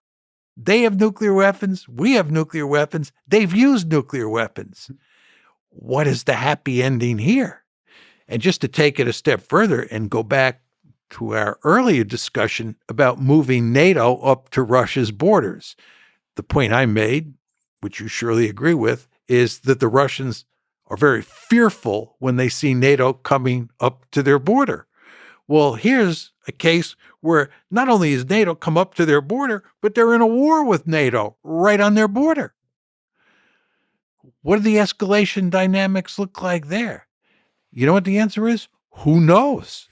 That should scare the living bejesus out of you, right? And some of it could be, like you mentioned, unintended. There could be unintended consequences. There could be a Russian missile misses and hits Poland. These kinds of things that just escalate misunderstandings, miscommunications. Even nuclear weapon could be, it could have been planned to go location X and it went to a location Y that ended up actually killing a very large number of people. I mean, just that the escalation that happens there just happens in a matter of minutes, and the only way to stop that is communication between leaders. And that to me is a big argument for ongoing communication. You know, there's a story that during the Cuban Missile Crisis, Kennedy put out the word, no aircraft under any circumstances are to penetrate Soviet airspace. Mm-hmm. Yeah. And he then found out a few days later that some guy hadn't gotten the message and had penetrated in an aircraft deep into Soviet airspace. Yeah. And this supports your basic point that, bad things happen. Yeah. And again, the overarching point here is we've never done this before, thankfully. Therefore, we don't have a lot of experience as to how it plays itself out. Mm-hmm. It's really a theoretical enterprise because there's no empirical basis for talking about escalation, in a nuclear crisis. And that, of course, is a wonderful thing. Well, and in general, the human species as a whole is a one-off, is a theoretical enterprise. The survival of the human species. We've seen empires rise and fall, but we haven't seen the human species rise and fall. So far, it's been rising, but it's not obvious that it doesn't end. In fact, I think about aliens a lot, and the fact that we don't see aliens makes me suspect that it's not so easy to survive in this complicated world of ours. Switching gears a little bit and going to a different part of the world, also engulfed in war. Let me ask you about the situation in Israel. Why did Hamas attack Israel on October 7th, 2023? As you understand the situation, what was the reason that attack happened? Well, I think the main reason was that you had this suffocating occupation. I think as long as the occupation persists, the Palestinians are going to resist. As you well know, this is not the first time there has been a Palestinian uprising. There was the first Intifada, there was the second Intifada, now there's October 7th, and there are uprisings besides those three. So this is not terribly surprising. A lot of people hypothesize that this attack was due to the fact that the Israelis, the Saudis, and the Americans were working together to foster another Abraham Accord, and that the Palestinians would, in effect, be sold down the river. I think, given the fact that this was in the planning stages for probably about 2 years, and the Abraham Accords with regard to Saudi Arabia are a relatively new phenomenon, I don't think that's the main driving force here. I think the main driving force is that the Palestinians feel oppressed, as they should, and that this was a resistance move. They were resisting the Israeli occupation.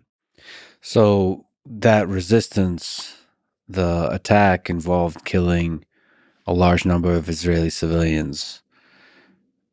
There's many questions to ask there, but one is, do you think Hamas fully understood what the retaliation will involve from Israel into Gaza? They had to understand. I mean, you had, Operation Cast Lead in 2008, 2009. It started, I think, right after Christmas 2008, and it ended right before President Obama took office in January 2009. And the Israelis periodically do what they call mowing the lawn, where they go into Gaza and they pound the Palestinians to remind them that they're not supposed to rise up and cause any problem. So there's no question in my mind that the Hamas forces understood full well that the Israelis would retaliate, and they would retaliate in force, as they have done. Yeah, even the metaphor of mowing the lawn is disturbing to me in many ways. I actually saw Norman Finkelstein, I think, say that, well, then if you use that metaphor, then you could say that Hamas was also mowing the lawn. And it's such a horrific image because the result on either side is just the death of civilians. I mean, let me ask you about the death of civilians. So during the attack, 1,400 Israelis were killed. Over 240 were taken hostage. And then in response, as we sit today, Israel's military response has killed over 10,000 people in Gaza. And given the nature of the demographics, it's a very heavily young population. Over 40% of them are under the age of 18 of those killed. That's, of course, according to Ministry of Health of Palestinian Authority. So what do you think is the long-term effect on the prospect of peace when so many civilians die? I mean, I think it's disastrous. I mean, the only way you're going to get peace here is if you have a two-state solution, where the Palestinians have a sovereign state of their own and there is a sovereign Jewish state. And these two states live side by side. American presidents since Jimmy Carter have understood this full well, and this is why we have pushed very hard for two-state solution.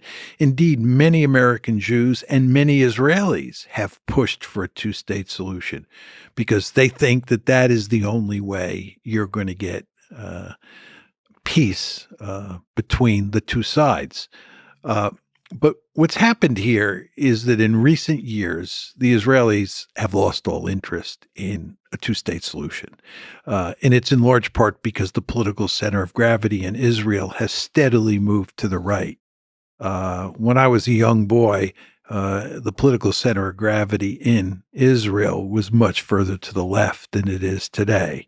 And it is in it is in a position now, the political center of gravity, where there's hardly any support for a two-state solution. And Netanyahu and the rest of the people in his government were in favor or are in favor of a greater Israel. There's just no question about that.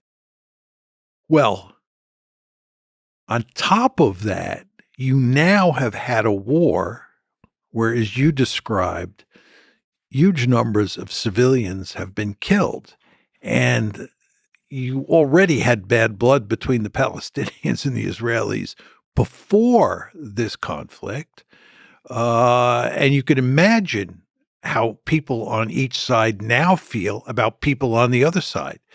So even if you didn't have this opposition inside Israel to a two-state solution, how could you possibly get the Israelis now to agree to a two-state solution?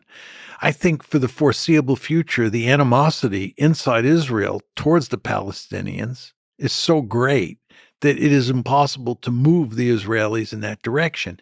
And the Israelis here are the key players, more so than the Palestinians, because it's the Israelis who control Greater Israel. It's the Israelis who you have to convince. Now, I want to be clear here. You also ultimately have to get around the fact that Hamas, right, is not committed to a two-state solution. But I think that problem could be dealt with. It's important to understand that Arafat and the PLO was once adamantly opposed to a two-state solution, but Arafat came around to understand that that was really the only hope for settling this. And he became a proponent of a two-state solution. And that's true of Mahmoud Abbas, who runs the PA in the West Bank. It's not true of Hamas at this point in time. They want a one-state solution. They want a Palestinian state. And of course, the Israelis want a one-state solution too, which is a Jewish state that controls all of Greater Israel. So the question is, can you get some sort of agreement? And I think to get to the nub of your question, given what's just happened, it's almost impossible to imagine that happening anytime soon. The cynical perspective here is that those in power benefit from conflict, while the people on both sides suffer. Is there a degree of truth to that? Or for the people in power to maintain power, conflict needs to continue? No, I don't believe that. I mean, just to take the Netanyahu government or any Israeli government that maintains the occupation, what you want is you want a Palestinian population that submits to Israeli domination of Greater Israel. You don't want resistance. You don't want an intifada. You don't want what happened on October 7th. In fact, I think one of the principal reasons that the Israelis are pounding Gaza and killing huge numbers of civilians, punishing the civilian population in ways that clearly violate the laws of war, is because they want the Palestinians to understand that they are not allowed to rise up and resist the occupation. That's their goal. So I think the Israelis would prefer that the Palestinians roll over and accept submission. In terms of the people who live in Gaza, to include the elites, and the people who live in the West Bank, to include the elites, they would much prefer to move to some sort of situation where the Palestinians have a state of their own. I think in the case of the PA, under Abbas, they would accept a two-state solution. I think what at this point in time Hamas wants is a one-state solution, but they want peace. All of them want peace. The two different sets of leadership in Palestine and the Israelis. So you think Hamas wants peace? Sure, but on its own terms. That's the point. What does peace look like for Hamas? At this point in time, I think peace basically means a Greater Israel controlled by Palestine or Palestinians. Okay. So essentially, I mean, it's the whole land is called Palestine and there's no Israel. I think at this point in time, that's their principal goal. I do believe, and there have been hints over time, Jimmy Carter has said this, that Hamas can be convinced that a two-state solution, assuming that the Palestinians get a viable state of their own, that Hamas would buy into that. Can we say that with a high degree of certainty? No. But I think the Israelis should have pursued that possibility. They should have worked with Abbas. They should have worked with Hamas to do everything they can to facilitate a two-state solution, because I think ultimately that's in Israel's interest. Now, the Israeli government and most Israelis at this point in time, I believe, don't agree with that. What do you think of Israel starting the ground invasion of Gaza recently on October 27th? The question is, should they continue until they have finally defeated Hamas? There are all sorts of reports in the media, including in the Israeli media, that they're not going to be allowed by the United States to continue this offensive for much more than a few weeks. The Israelis have been saying it's going to take, in the best of all possible worlds, a number of months, if not a year, to finish off Hamas. Well, it doesn't look like they're going to have enough time to do that. I doubt whether they can finish off Hamas even if they're given the time. I think they're going to run into fierce resistance. And when they run into fierce resistance and large numbers of Israelis going to start to die, they'll lose their appetite for this. And the Israelis, surely know at this point in time that even if they finish off Hamas, even if I'm wrong and they're able to finish off Hamas, another group is going to rise up to resist the occupation. The idea that you can use what Zeev Jabotinsky called the iron wall to beat the Palestinians into submission is delusional. It's just not going to happen. The Palestinians want a state of their own. They don't want to live under occupation. And there's no military solution for Israel here. There has to be a political solution. And the only viable political solution is a two-state solution. I mean, you can't go to democracy. You can't go to a situation where you give the Palestinians equal rights inside a greater Israel, in large part because there are now as many Palestinians as there are Israeli Jews. And over time, the demographic balance shifts against the Israeli Jews and in favor of the Palestinians, in which case you'll end up with a Palestinian state in greater Israel. So, democracy for all doesn't work. The Israelis, I believe, are quite interested in ethnic cleansing. I think they saw this recent set of events as an opportunity to cleanse Gaza, but that's not going to happen. The Jordanians and the Egyptians have made it clear that that's not happening. The United States has now made it clear that that's not happening. And the Palestinians will not leave. They'll die in place. So ethnic cleansing doesn't work. So you're really left with two alternatives, a two-state solution or a greater Israel that is effectively an apartheid state. I mean, that's what the occupation has led to. And all sorts of people have been predicting this for a long, long time. And you've now reached the point, here in the United States, if you say that Israel is an apartheid state, that's going to get you into all sorts of trouble. But the fact is that Human Rights Watch, Amnesty International, and B'Tselem, which is the leading Israeli human rights group, all three of those institutions or organizations have issued detailed reports making the case that Israel is an apartheid state. Furthermore, if you read the Israeli media, right, all sorts of Israelis, including Israeli leaders, refer to Israel as an apartheid state. It's not that unusual to hear that term used in Israel.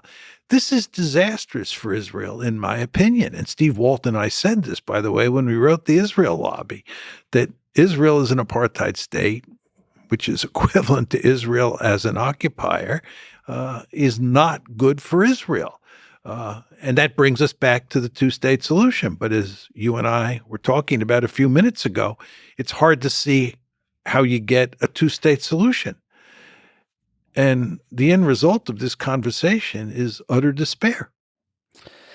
Because the path to a two-state solution is blocked by the amount of hate that's created by civilian deaths. Well, that plus the fact that the Israeli government is filled with people who have no interest in a two-state solution. They're ideologically deeply committed to a greater Israel. They want all the land between the Jordan River and the Mediterranean Sea to be part of a Jewish state. They're just ideologically committed to that. And of course, as we were talking about before with regard to Hamas, Hamas wants everything between the river and the sea to be a Palestinian state. And, when you have two sides with those kinds of views, right, you're in deep trouble because there's little room for compromise. So what you have to do to get this to work is you have to convince the Israelis that it's in their interest to have a two-state solution. And you've already taken care of the PA on this front, the Palestinian Authority, but you've got to convince Hamas that its maximalist goals are not going to work, and it's in its interest to follow in the footsteps of Arafat and accept a two-state solution.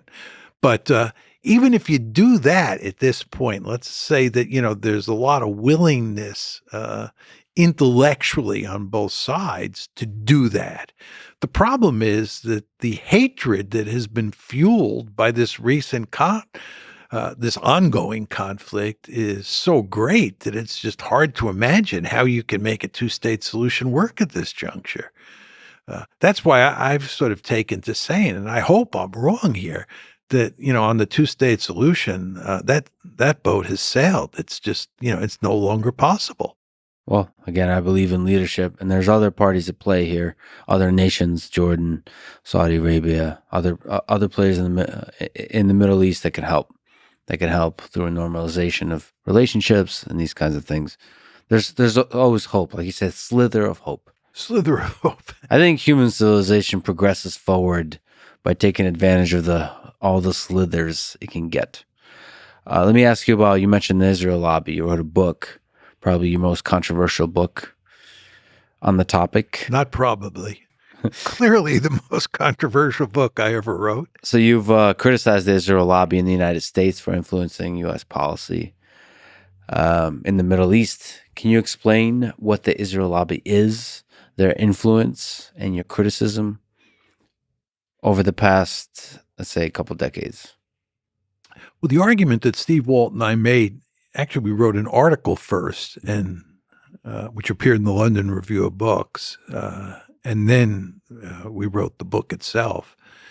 Our argument is that the lobby is a loose coalition of individuals and organizations that push American policy in a pro-Israel direction. Basically, the lobby is interested in getting getting the United States, and here we're talking mainly about the American government, to support Israel no matter what Israel does. And our argument is that if you look at the relationship between the United States and Israel, it's unprecedented in modern history. This is the closest relationship that you can find between any two countries in recorded history. It's truly amazing the extent to which Israel and the United States are joined at the hip. And we support Israel no matter what, almost all the time. Our argument is that is largely due to the influence of the lobby. The lobby is an extremely powerful interest group. Now, it's very important to understand that the American political system is set up in ways that allow interest groups of all sorts to wield great influence. So in the United States, you have an interest group or a lobby like the National Rifle Association that makes it well nigh impossible to get gun control, right? And so with the Israel lobby, you have this group of individuals and organizations that wield enormous influence on U.S. policy toward the Middle East. And this is not surprising given the nature of the American political system. So our argument is that the lobby is not doing anything that's illegal or illicit or immoral or unethical. It's just a good old-fashioned American interest group. And it just happens to be extremely powerful. And our argument is that this is not good for the United States because no two countries have the same interests all the time. And when our interests conflict with Israel's interests, we should be able to do what we think is in our national interest, in America's national interest. But the lobby tends to conflate America's national interests with Israel's national interests and wants the United States to support Israel no matter what. We also argue, and I cannot emphasize this enough given what's going on in the world today, that the lobby's effects, the lobby has not been pushing policies that are in Israel's interest. So our argument is that the lobby pushes policies that are not in America's interest or not in Israel's interest. Now you're saying to yourself, what exactly does he mean by that? What every president since Jimmy Carter has tried to do, as I said before, is to foster a two-state solution, to push Israel, which is the dominant player in Greater Israel, push Israel to accept the two-state solution. And we have run into huge resistance from the lobby whenever we tried to, let's be blunt about it, coerce Israel, right? In a perfect world where there was no lobby and an American president was free to put pressure on Israel, to coerce Israel, I believe we would have gone a long way towards getting two-state solution. And I believe this would have been in Israel's interest. But we couldn't get a two-state solution because it was almost impossible to put meaningful pressure on Israel because of the lobby. So this was not in Israel's interest, and it was not in America's interest. And that was the argument that we made. And we, of course, got huge pushback for making that argument. What's the underlying motivation of the lobby? Is it religious in nature? Is it similar to the way war hawks are sort of militaristic in nature? Is it nationalistic in nature? What's if you were to describe this loose coalition of people, what would you say is their motivation? Well, first of all, I think you have to distinguish between Jews and Christians. You want to remember that there are a huge number of Christian Zionists who are deeply committed to Israel no matter what, right? And then there are a large number of Jews. The Jews are obviously the most important of those two groups in the Israel lobby. But, one of the arguments that we made in the book is that you should not call it the Jewish lobby, because it's not populated just by Jews, and Christian Zionists are an important part of that lobby. But furthermore, there are a good number of Jews who are opposed to the lobby and the policies that the lobby purveys. And there are a number of Jews who are prominent anti-Zionists, right? So, and they're obviously not in the lobby. Or if you take a group like Jewish Voice for Peace, right? Jewish Voice for Peace is not in the lobby. So it's wrong to call it a Jewish lobby. But with regard to the American Jews who are in that lobby, I think that really this is all about nationalism. It's not so much religion. Many of those Jews who are influential in the lobby are not religious in any meaningful sense of that term, but they self-identify as Jewish in the sense that they feel they're part of a Jewish nation. And that in addition to being an American, right, they are part of this tribe, this nation called Jews, and that they have a responsibility to push the United States in ways that support the Jewish state. So I think that's what drives most, if not almost all, the Jews. This is not to say there's not a religious dimension for some of them, but I think that the main connection is much more tribal in nature. So I had a conversation with Benjamin Netanyahu, and he said fundamentally, if you're anti-Zionist, you're anti-Semitic. So the Zionist project is tied at the hip to the Jewish project. What do you have to say to that? Look, you can define anti-Semitism any way you want, right? And you can define anti-Semitism to incorporate anti-Zionism. Uh, and I think we have reached the point where anti-Semitism is identified today, not just with anti-Zionism, but with criticism of Israel. If you criticize Israel, some people will say, you're an anti-Semite.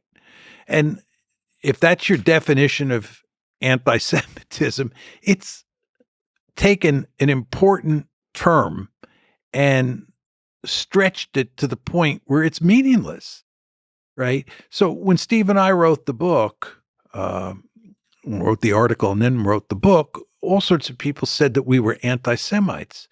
This is a ludicrous charge, but what they meant was you're criticizing the lobby, you're criticizing Israel, and therefore you're an anti-Semite.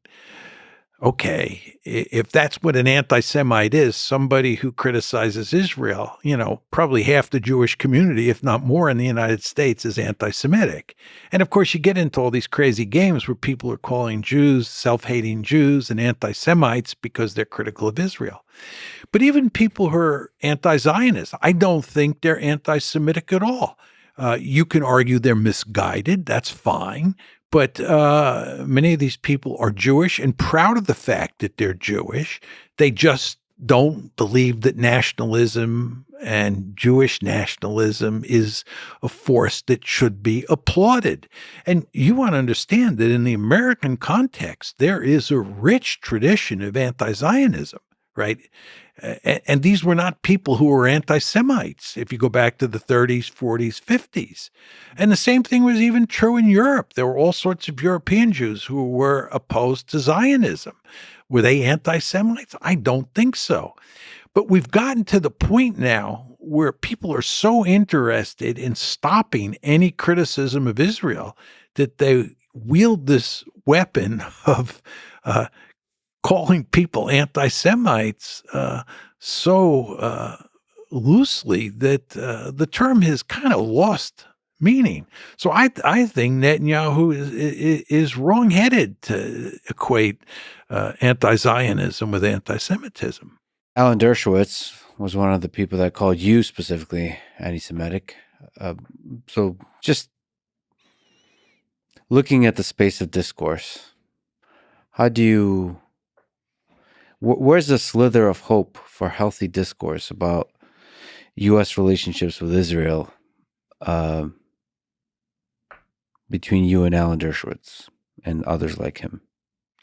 Well, I think until there is a settlement of the Israeli-Palestinian conflict, there's no hope of putting an end to this nonsense, right? So these are just uses of terms to kind of cheat your way through the discourse. It's shortcut. No, it's to silence people. Right. It's very, very important to understand that one of the lobby's principal goals is to make sure we don't have an open discourse, a freewheeling discourse about Israel.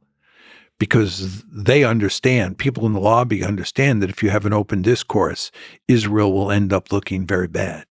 Right. You don't want to talk about the occupation. You don't want to talk about how Israel was created. Right. All these subjects are ones that will cause problems for Israel. See, just to go to the present crisis, okay, when you have a disaster, and what happened on October 7th is a disaster, one of the first things that happens is that people begin to ask the question, how did this happen? Right? What's the root cause of this problem? This is a disaster. We have to understand what caused it so that we can work to make sure it doesn't happen again. So we can work to shut it down and then make sure it doesn't happen again. Mm-hmm. But once you start talking about the root causes, right, you end up talking about how Israel was created, right? And that means telling a story that is not pretty about how the Zionists conquered Palestine. And number two, it means talking about the occupation, right? It's not like Hamas attacked on October 7th because there were just a bunch of anti-Semites who hated Jews and wanted to kill Jews. This is not, Nazi Germany, right? This is directly related to the occupation and to what was going on inside of Gaza. And it's not in Israel's interest or the lobby's interest to have an open discourse about what the Israelis have been doing to the Palestinians since, I would say, roughly 1903, when the second Aliyah came to Israel, or came to what was then Palestine, right? We want to talk about that. And we don't want to talk about, from the lobby's point of view, the influence that the lobby has, right? It's better from the lobby's point of view if most Americans think that American support of Israel is just done for all the right moral and strategic reasons, not because of the lobby. And when John Mearsheimer and Steve Walt come along and say, you have to understand that this special relationship is due in large part to the lobby's influence, that is not an argument that people in the lobby want to hear. So the point is, you have to go to great lengths for all these reasons. You have to go to great lengths to silence people like me and Steve Walt. And one of the ways to do that is to call us anti-Semites. I think the chapter or the section of the book where we talk about this charge of anti-Semitism is called The Great Silencer. That's what we call the charge of anti-Semitism, the Great Silencer. Who wants to be called an anti-Semite, especially in the wake of the Holocaust? Do I want to be called an anti-Semite? Oh, my God, no. So it's very effective. But, it is important to talk about these issues, in my humble opinion. And I think if we had talked about these issues way back when, it would have gone a long way towards, maybe getting a two-state solution, which I think was the best alternative here. It's complicated, and I wonder if you can comment on the complexity of this, because criticizing Israel and, criticizing the lobby can, for a lot of people, be a dog whistle for sort of anti-Semitic conspiracy theories that, this idea that Jews run everything, run the world, or this kind of cabal. And, it's also very true that people who are legitimately anti-Semitic are also critics of Israel in the same kind of way. And so it's such a complicated landscape in which to have discussions because, even people like David Duke, who are, racist, don't sound racist on the surface. Well, I haven't listened to him enough, but there's dog whistles. It's a complicated space in which to have discussions because I wonder if you can sort of speak to that. Because there's this silencing effect of calling everybody anti-Semitic, but it's also true that there is anti-Semitism in the world. There is a sizable population of people that hate Jews. There's probably a sizable population of people who hate Muslims too. But a lot of hate out there. A lot of hate out there. But the hatred of Jews has a long history, and so you have Rolling Stones have a set of great hits, and there's just a set of great hits of the ways conspiracy theories that you can make up about the Jews that are used as part of the hatred. So there's nice templates for that. And I just wonder if you can comment on operating as a historian, as an analyst, as a strategic thinker in this kind of space. Yeah, we obviously, when we wrote the article, which we did before the book, gave the subject a great deal of thought. I mean, what you say just now is music to our ears. I'm talking about me and Steve.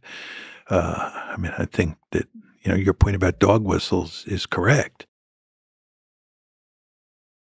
Look, we went to great lengths to make it clear that this is not a cabal. It's not a conspiracy. And in fact, in a very important way, the lobby operates out in the open, right? They brag about their power, right? And this was true before we wrote the article, right? And we said in the article and the book, and you heard me say it here. First of all, it's not a Jewish lobby, right? Um, Secondly, it's not a cabal, right? It's an American interest group. And the American system is designed such that interest groups are perfectly legal and some of them are super effective. exactly, I mean, you hit the nail right on the head. That's exactly right. And, and there was nothing that we said that was anti-Semitic by any reasonable definition of that term. And, huge numbers of Jews have known me and Steve over the years, and nobody ever said that we were anti-Semitic before March 2006 when the article appeared, because we're not anti-Semitic. But look, you've got this interest group, right, that has a significant influence on American policy and on Israeli policy, and you want to talk about it. It's just important to talk about it. It's important for Jews, right, in the United States, for Jews in Israel, to talk about this. The idea that you want to silence critics is not a smart way to go about doing business, in my opinion. If we were wrong, if Steve and I were so wrong and our arguments were so foul, they could have easily exposed those arguments. They could have gone into combat with us in terms of the marketplace of ideas and easily knocked us down. The problem was that our arguments were quite powerful. And instead of engaging us and defeating our arguments, they wanted to silence us.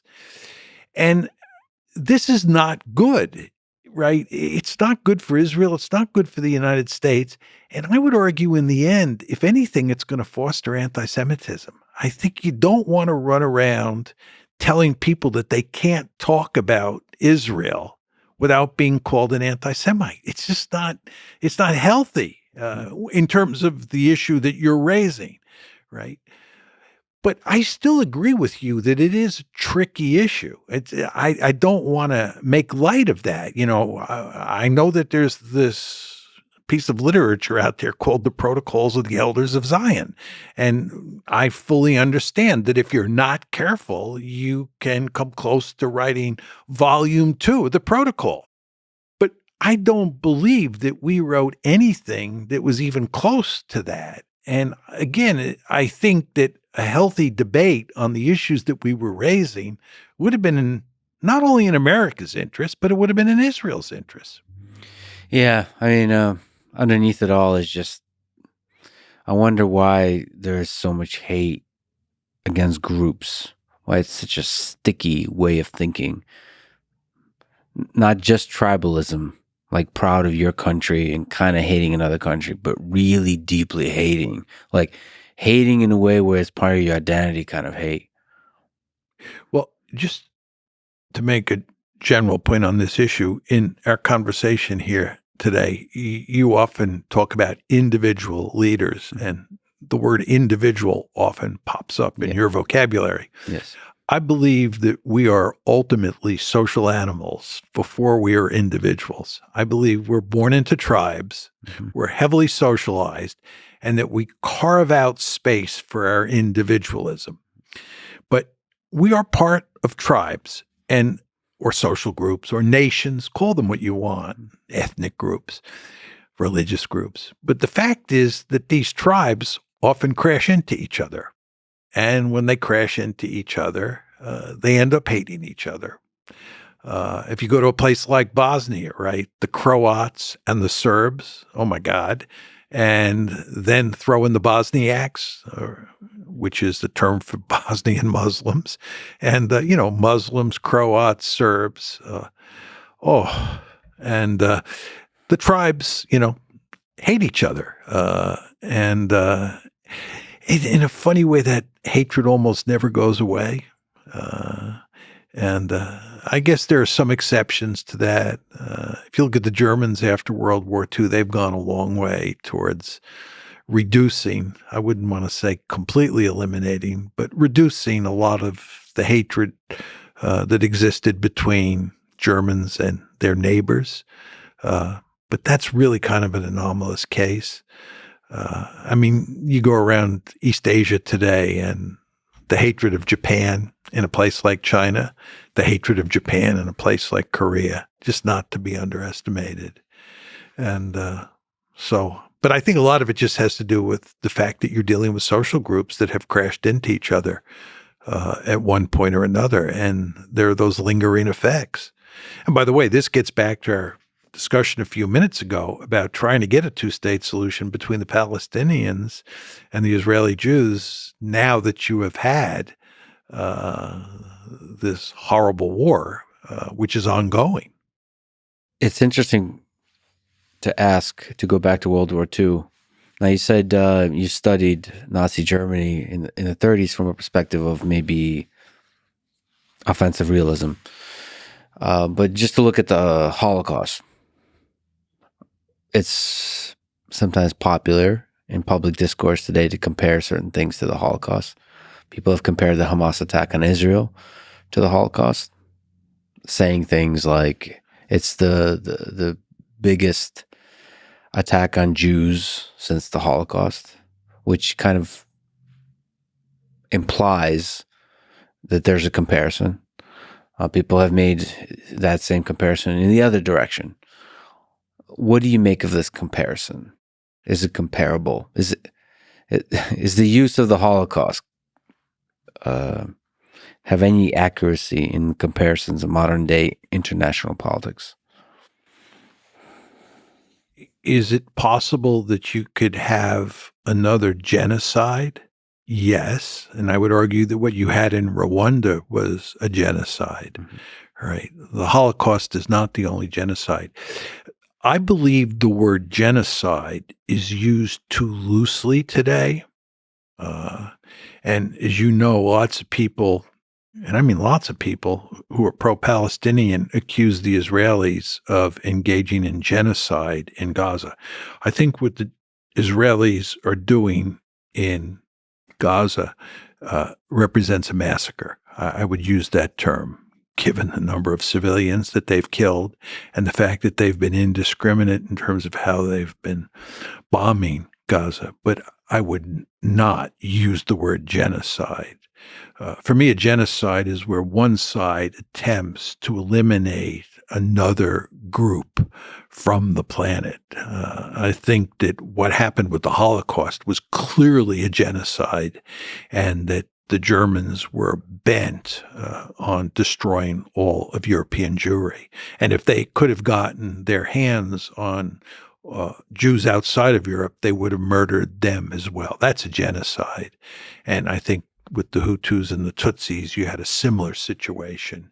I think with the Turks and the Armenians during World War I, that was a genocide. But I have a rather narrow definition of what a genocide is, and I don't think there are many cases that qualify as a genocide. The Holocaust certainly does, okay? Now, what Hamas did doesn't even come close to what happened to European Jewry between, let's say, 1939 and 1945, although I date the start of the Holocaust to 1941 if we were, looking at it closely. But let's just say 1939 when they invade Poland.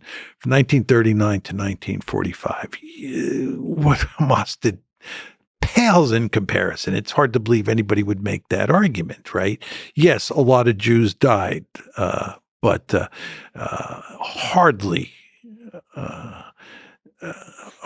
any compared to the number that died, at the hands of the Germans. I mean, it just no parallel at all. And furthermore, Hamas was in no position to kill all of the Jews in the Middle East. Just not going to happen. Yeah, but there's also levels of things, using Germans using human skin for lamps. There's just levels of evil in this world. Yes, but you don't see that that's not what Hamas is doing. No. I mean, I want to be very clear here. I am not justifying Hamas's killing of civilians, okay? Not for 1 second. But I'm just saying, and by the way, just to go to the Israelis and what they're doing in Gaza, right? As I said to you before, I do believe that is a massacre, and I believe that's to be condemned, the killing of civilians. This is not legitimate collateral damage. They're directly punishing the population. But I would not call that a genocide, right? And I would not compare that to the Holocaust for 1 second. I just want to be very clear on that. Do you think if Israel could, they would avoid the death of any civilians? So you're saying there's some degree of punishment, of collective They're anger. purposely killing civilians. This is the Iron Wall. They're trying to beat the Palestinians into submission, right? There's no way you kill this many civilians if you're trying to precisely take out Hamas fighters.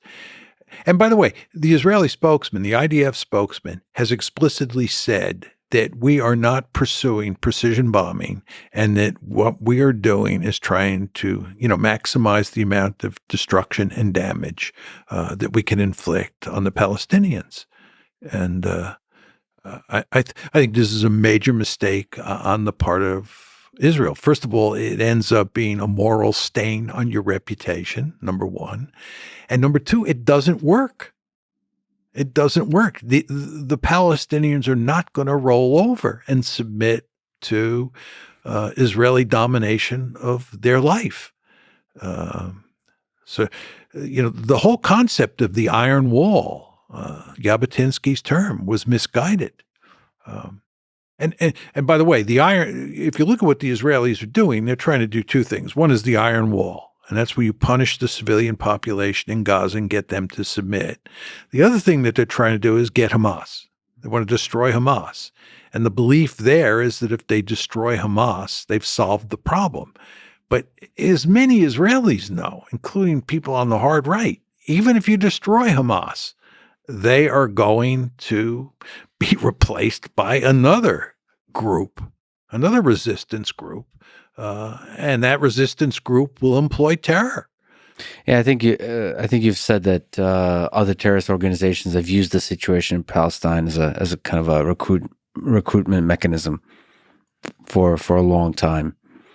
Osama bin Laden made it clear that this was one of his principal reasons for attacking the United States, right?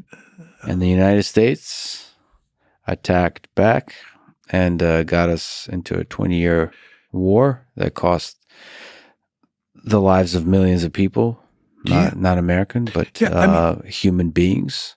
Yeah. And engaged in torture. In torture. Yeah.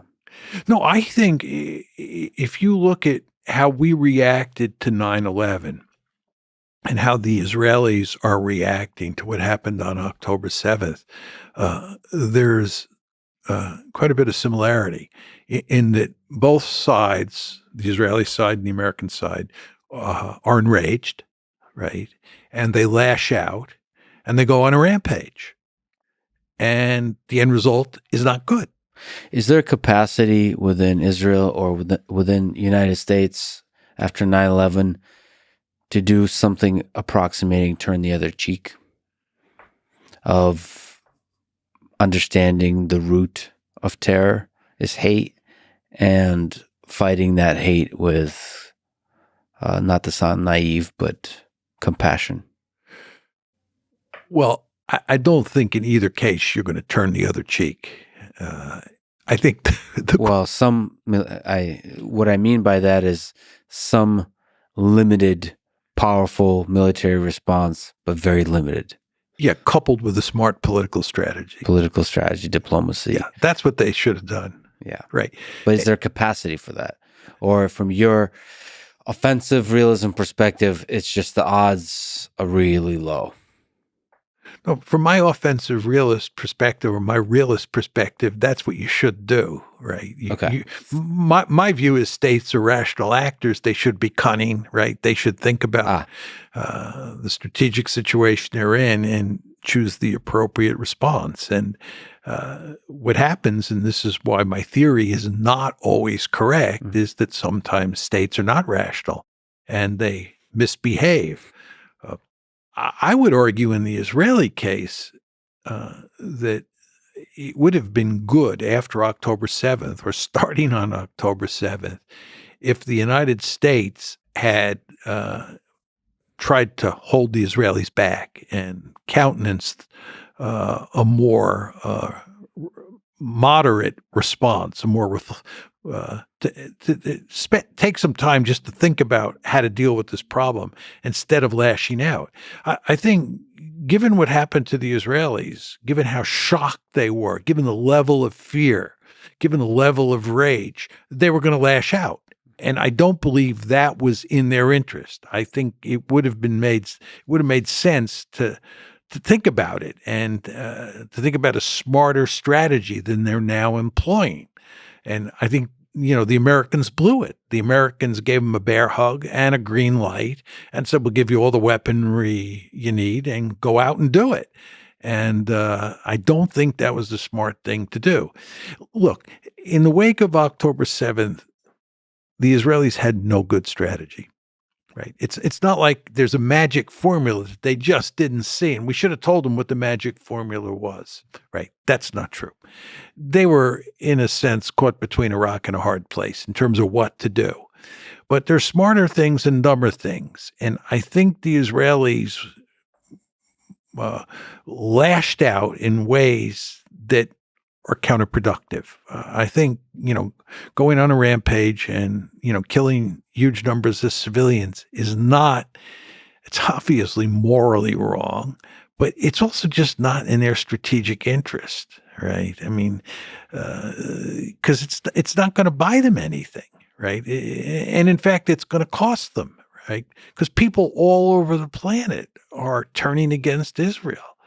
I saw, an Israeli think tank today that has been tracking protests around the world, gave some figures for what it looked like between October 7th and October 13th in terms of the number of protests around the world that were pro-Israel versus pro-Palestine. And then it looked at the numbers from October 13th up to the present.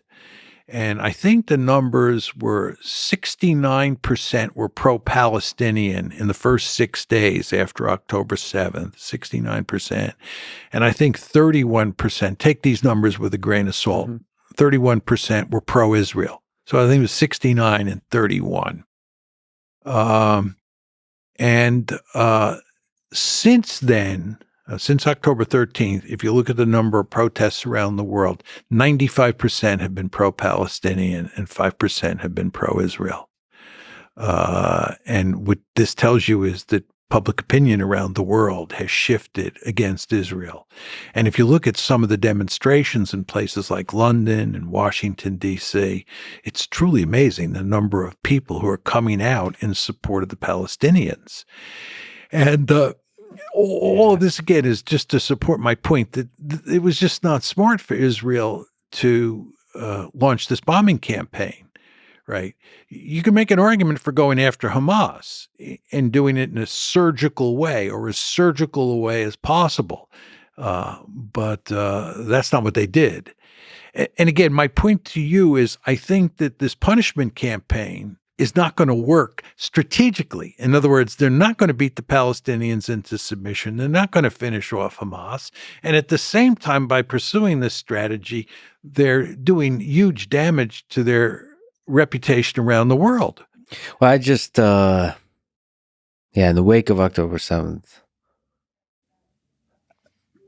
given the geopolitical context, I think there's a lot of leverage to be the great ethical superpower that demonstrate power without killing any civilians and use that leverage, diplomatic leverage, to push forward something like Abrahamic Accords with more nations, with Saudi Arabia, push for peace aggressively, peace agreements, this kind of stuff, economic relationships, all of this kind of stuff.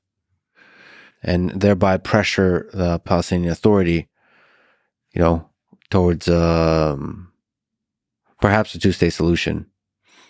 No, but I think what you're missing here, just in the Israeli case, is that the Israeli government is not interested in a two-state solution. And you want to remember that Benjamin Netanyahu, who looks very hawkish when you look at him in isolation, doesn't look so hawkish when you look at him compared to the rest of the people in his cabinet, right? He almost looks like a moderate. He's got a lot of people who are way out to the right of him.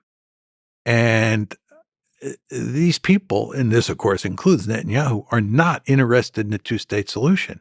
So the question you have to ask yourself is, if you're Benjamin Netanyahu and it's October 7th, late in the day, what do? You're not thinking about a two-state solution. You're thinking about an occupation that's not going to end. And the question is, how do you deal with the Palestinians, given what's just happened? Well, there's people in the cabinet, and then there's history. And history remembers great leaders. And so Benjamin Netanyahu can look in the streets of Israel and see the protests and think of how history will remember him. And I think a two-state solution is on the table for a great leader. Well, it was there. Was he the person who was going to take advantage of it? I don't think so, but well, he's a student of history. See. Well, at this point, what the we'll see does. I mean, it's very difficult. Like you said, 95% now, or whatever the number is, of protests. I think the window in which Israel has the ears of the world, it can do the big ethical peace action towards peace is, I think, is closed. Or maybe there's still a slither, but it's just the slippery slope of hate has taken off. It's quite depressing to watch what's going on. I agree 100%. Unequivocally depressing. But, of course, as you talk about the role of the U.S. involvement is of critical importance here for the United States.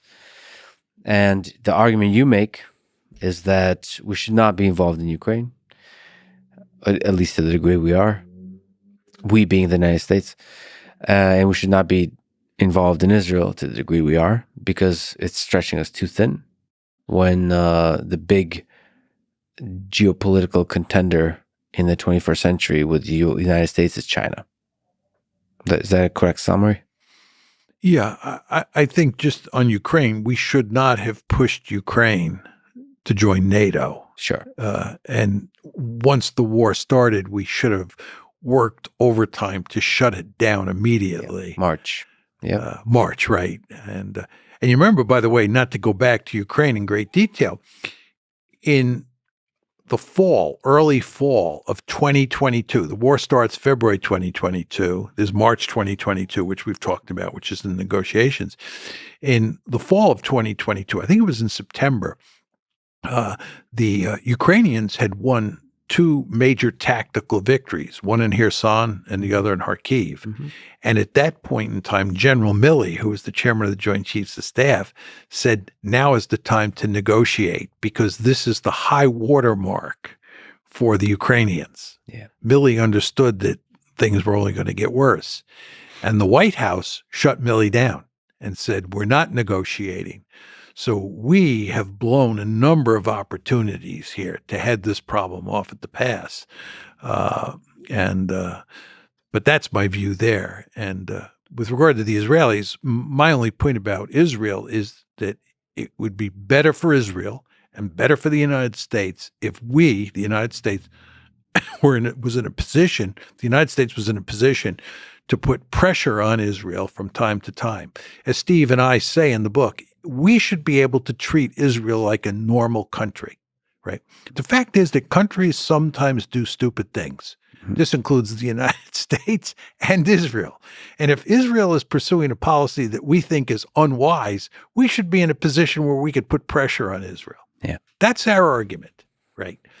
But anyway, we goofed both with regard to Ukraine and with regard to the Middle East. And we're now up to our eyeballs in alligators in both of those regions.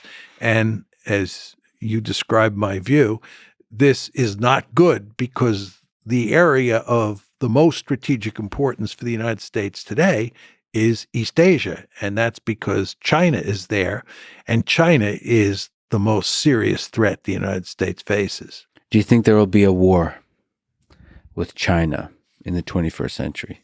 I don't know. My argument is there is right now, a serious security competition. And at the same time, there is a real possibility of war. Whether or not we avoid it is very hard to say. We did during the Cold War. We had a serious security competition from roughly 1947 to 1989. And we thankfully avoided war. Probably came the closest in 1962 with the Cuban Missile Crisis. But we avoided it. And I think we can avoid it here. Is it for sure? No.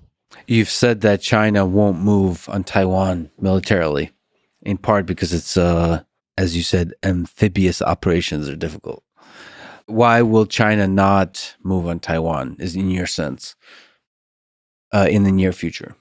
Well, it's because there's this body of water called the Taiwan Strait, which is a big body of water. And getting across water is very difficult, unless you can walk on water.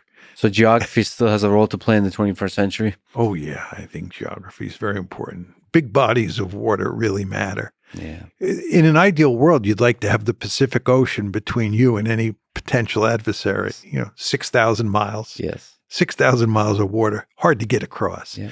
If you're a country and I'm a country and there's land between us, I can take my panzer divisions and I can go right across the land and get into your country or attack your country. And you, of course, can take your panzer divisions and come across that same piece of land. But if there's a big body of water between us, your panzer divisions can't go across the water. And then the question is, how do you get them across the water?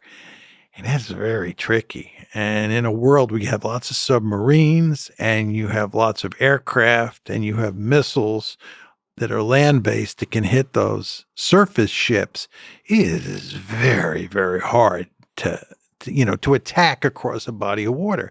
And all you have to do is think about Normandy, the American invasion of Normandy, June 6, 1944, coming in on Omaha Beach, right? Oh boy, that was really difficult. But there is a growing asymmetry of military power there, that even though it's difficult. That is correct. So I guess that is correct. So I recently had a conversation with Elon Musk, and he says that China is quite serious about the one China policy, and it seems inevitable that Taiwan will have to be, if you look at this pragmatically, in the 21st century, it seems inevitable that Taiwan will have to be a part of China. And so we can get there either diplomatically or militarily. What do you think about the inevitability of that kind of idea? When a nation says this is a top priority for us, what do you think about them meaning it? And what do we do about that? There's no question it's a top priority for them, and there's no question they mean it. But it's also a top priority for us not to let them take Taiwan. Why exactly? Because it's an important strategic asset. Many people will say it's because Taiwan's a democracy, but that doesn't matter that much.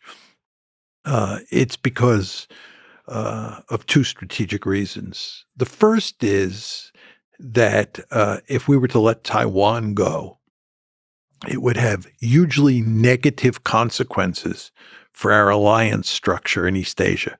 Mm-hmm. To contain China, we need allies. We have an alliance structure. And our allies, Japanese, South Koreans, Filipinos, Australians, they're all counting on us to be there for them. And if we say we're not going to defend Taiwan, the Chinese attack, they're going to say, I bet if the Chinese attack us, the Americans won't be there for us. So it would have a damaging effect on our alliance structure, which we cannot afford, because containing China is a wicked problem. It's a powerful state. You were getting to this before when you talked about China versus Taiwan. So that's the first reason. Second reason is you want to bottle up the Chinese Navy and the Chinese Air Force inside the first island chain. You don't want to let them get out into the Pacific. You don't want them dominating the waters of East Asia. You want to bottle them up again inside the first island chain. And you can only do that if you control Taiwan. If you don't control Taiwan, they get out into the Philippine Sea, into the Pacific and the Western Pacific, and cause all sorts of problems. Well, you saying all that, you've also said the century of humiliation. Japan and the United States are a source of that humiliation for China. Don't you think they see the other side of that? Absolutely. And in the interest of avoiding a world war, I guess the question is, how do we avoid a world war? It doesn't seem like the military involvement in the conflict between China and Taiwan is the way. Well, I don't want... There's no good answers here. I'm just saying. There are no good... which is the less bad option. Well, what you want to do is you want to make sure that you deter China from invading Taiwan. You want to avoid a war. You and I are in complete agreement on that. We don't want a war, but we want to contain China. We do not want to let China dominate Asia. That's what the Americans are principally concerned with here. And it's what China's neighbors are principally concerned with. And this includes the Japanese, the South Koreans, the Filipinos, Australians, and the Taiwanese. They don't want, and we don't want China to dominate the region. So we have to contain it. But at the same time, and this should be music to your ears, we not only want to contain it, we want to make sure we don't end up in a shooting match with the Chinese, because this could be disastrous. So you have to have a very smart policy. You have to build powerful military forces, and you have to make sure you don't do anything that's provocative.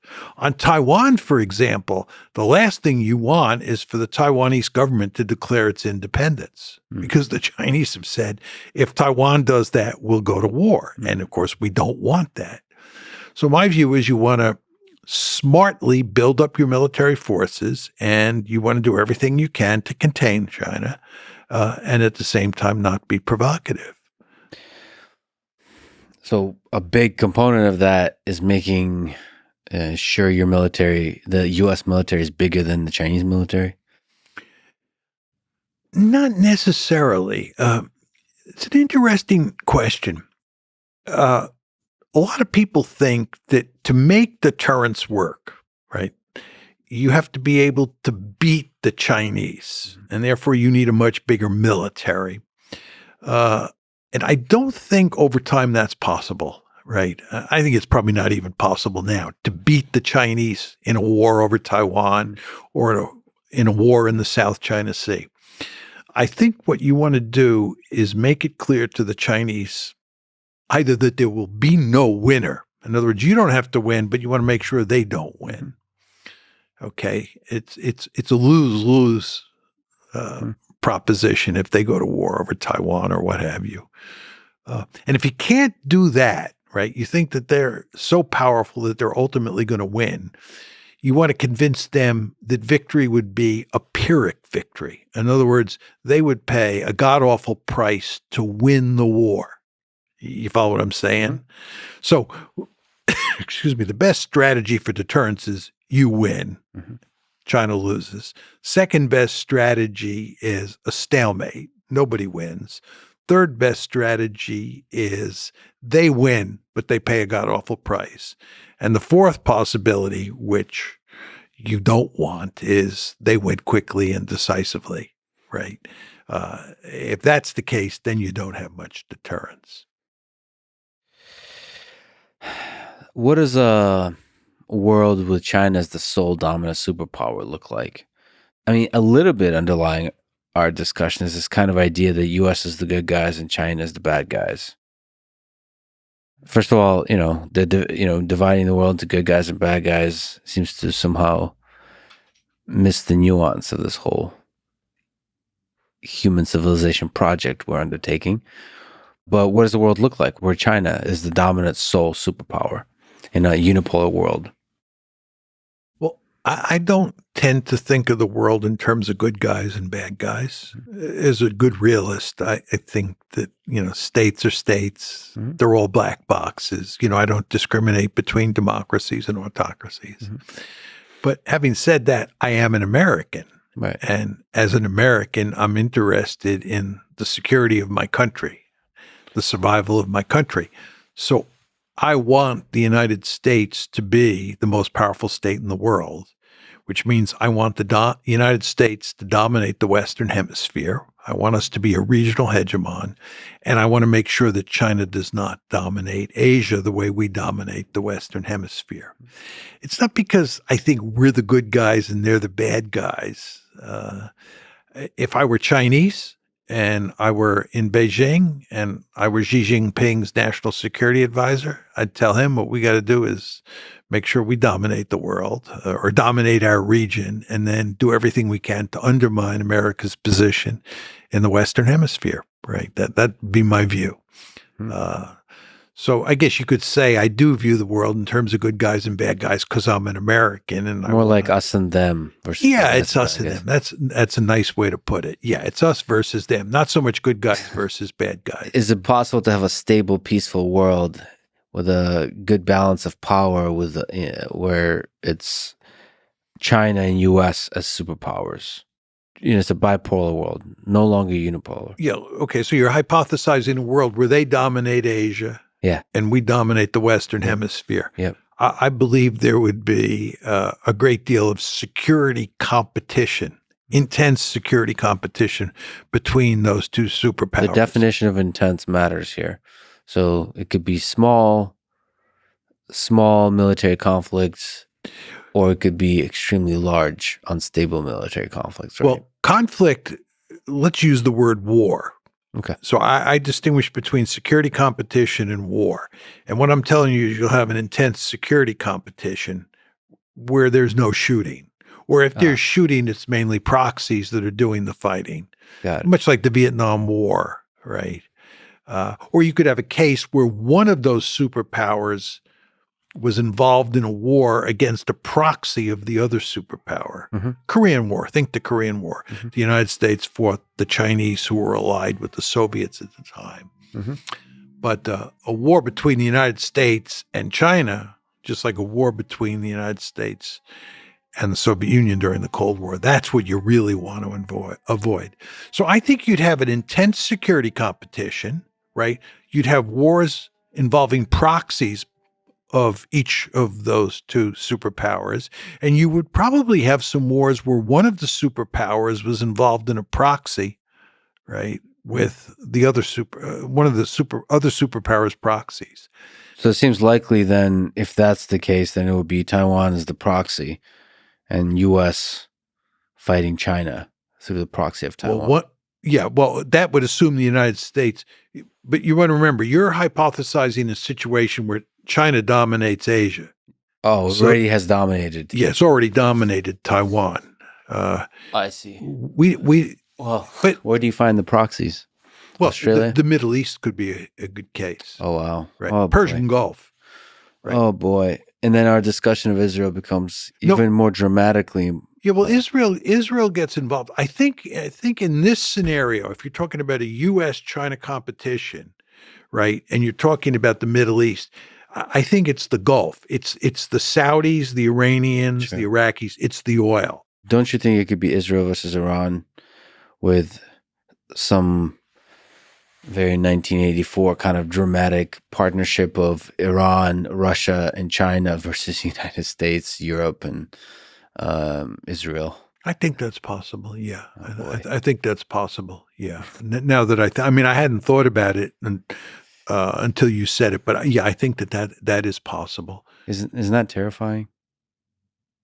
Yeah. Well, that, in your scenario where China already dominates Asia and we dominate the Western Hemisphere, I think you start talking about where the most likely places that the United States and China go head to head or fight through proxies. I think it is the Gulf or the Middle East. And the scenario that you posit. I mean, one question I have, I don't know about you, But for me, unlike with the Soviet Union, and I know I was born there, but even outside of that, the cultural gap, the loss in translation, the communication gap between China and the United States seems to be much greater than that of what was the former Soviet Union and the United States. I see two cultures intermingling and communicating as one of the ways to de-escalate future conflict. It's an interesting question. I mean, at a sort of an abstract theoretical level, my argument is that great powers act according to realist dictates, and they understand those realist dictates, and that can lead to cooperation or it can lead to war. It depends. I would say just in the case of the Soviets, a lot of people describe the Cold War as an ideological competition above all else. It was communism versus liberal democracy, or communism versus liberal capitalism, whatever. I actually don't believe that. I believe the Soviets were realists to the core. I believe Stalin was a realist par excellence. And that ideology did not matter much in Stalin's foreign policy. And I believe if you look at Soviet foreign policy after World War II, throughout the Cold War, they were realists to the core. And I think in those days, the Americans were realists, right? A lot of liberal ideology floating around out there, but the Americans were realists. And I think one of the reasons you avoided a shooting match between the United States and the Soviet Union from 47 to 89 was because both sides, I think, understood basic balance of power logic. U.S.-China competition is somewhat different. First of all, the Chinese are realists to the core. I've spent a lot of time in China. I basically have rock and roll. I'm basically a rock and roll star in China. The Chinese... You're kind of a big deal in China. I love it. the Chinese are my kind of people. Yeah. They're realists, right? They speak my language. Yeah. It's the United States that is not very realist. Yeah. American leaders have a very powerful liberal bent and tend not to see the world in realist terms. I believe, by the way, just going back to our discussion of NATO expansion, I think our inability to understand that NATO expansion was anathema to the Russians, was due in large part to the fact that we just, during the unipolar moment, didn't think of international politics from a realist perspective and didn't respect anyone who thought about international politics from a realist perspective. If those various American administrations, starting with the Clinton administration, had put their realist hat on, they would have understood that NATO expansion into Ukraine was not a good idea. But we had this thoroughly liberal view of the world that dominated our thinking. And it's gone away somewhat since we've moved into multipolarity, but not completely. And this makes me a little nervous, right, to pick up on your point. I mean, the United States is thinking about the world in ways that are somewhat different than the Chinese, who are realists par excellence. So that's fascinating. So the Chinese are pragmatic about thinking of the world in as a competition of military powers, all the ways in which you described the realist perspective. So that's a hopeful thing, right? If we can achieve stability and a balance of powers through that military competition. Yeah, I actually think that's right. I think if the United States, just let me talk a little bit about the United States to get at the issue you're raising. If the United States pursues a smart containment strategy, given what you just said and I said about the Chinese, I think we will avoid war. The problem with the Americans is it's not just the liberalism. It's the possibility that we will pursue a rollback policy. In other words, during the Cold War, we pursued containment. It was whenever anybody talked about American grand strategy towards the Soviet Union, it was containment, containment, containment. We now know from the historical record that the United States was not only pursuing containment, it was pursuing rollback, We were trying to roll back Soviet power. Mm-hmm. To put it bluntly, we were trying to wreck the Soviet Union, okay?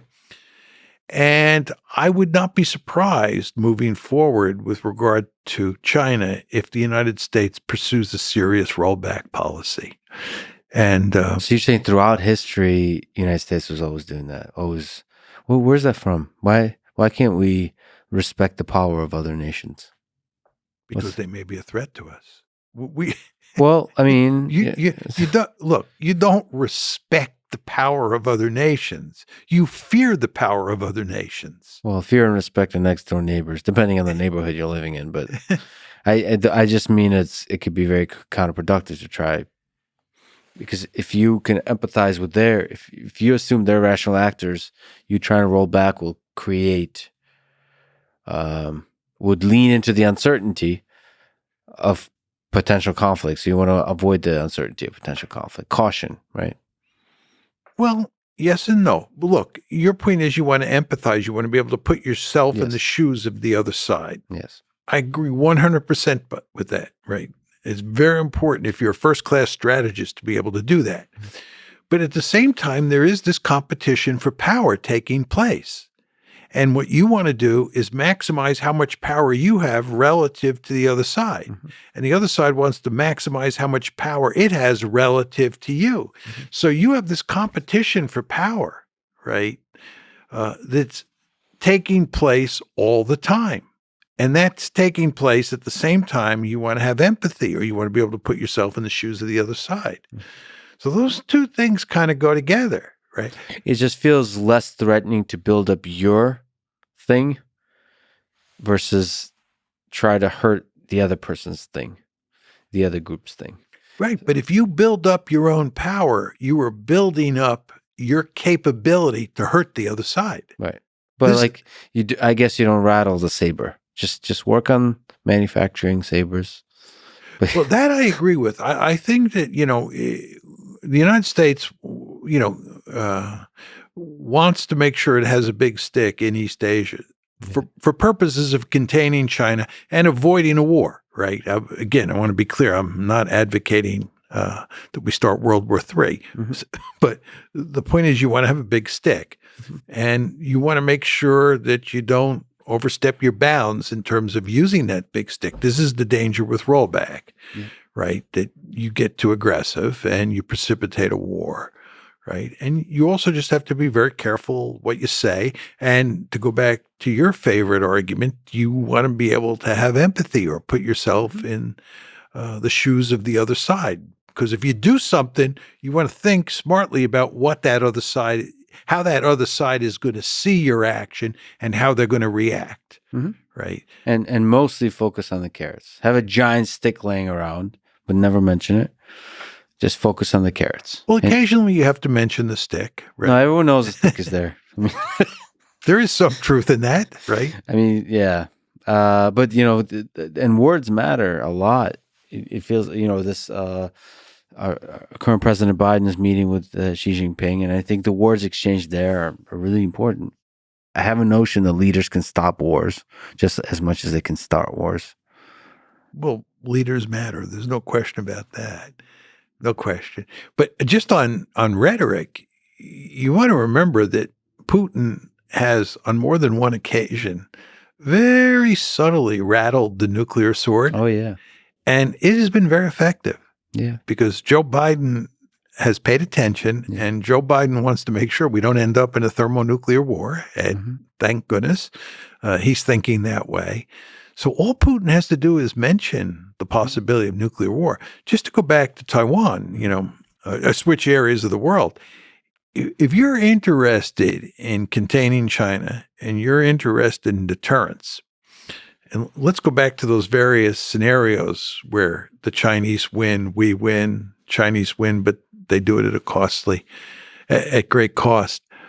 One could argue that discussion that I laid out before didn't take into account nuclear weapons. Mm-hmm. And all President Biden or any of his successors has to do is just very subtly rattle or employ the nuclear threat,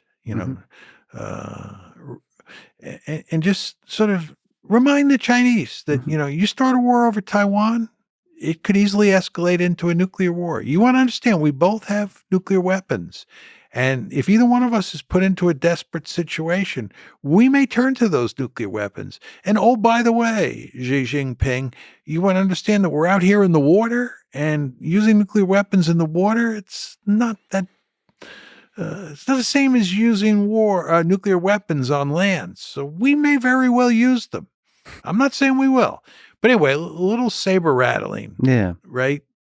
Let me just zoom out on human history. What makes empires collapse and what makes them last when they do?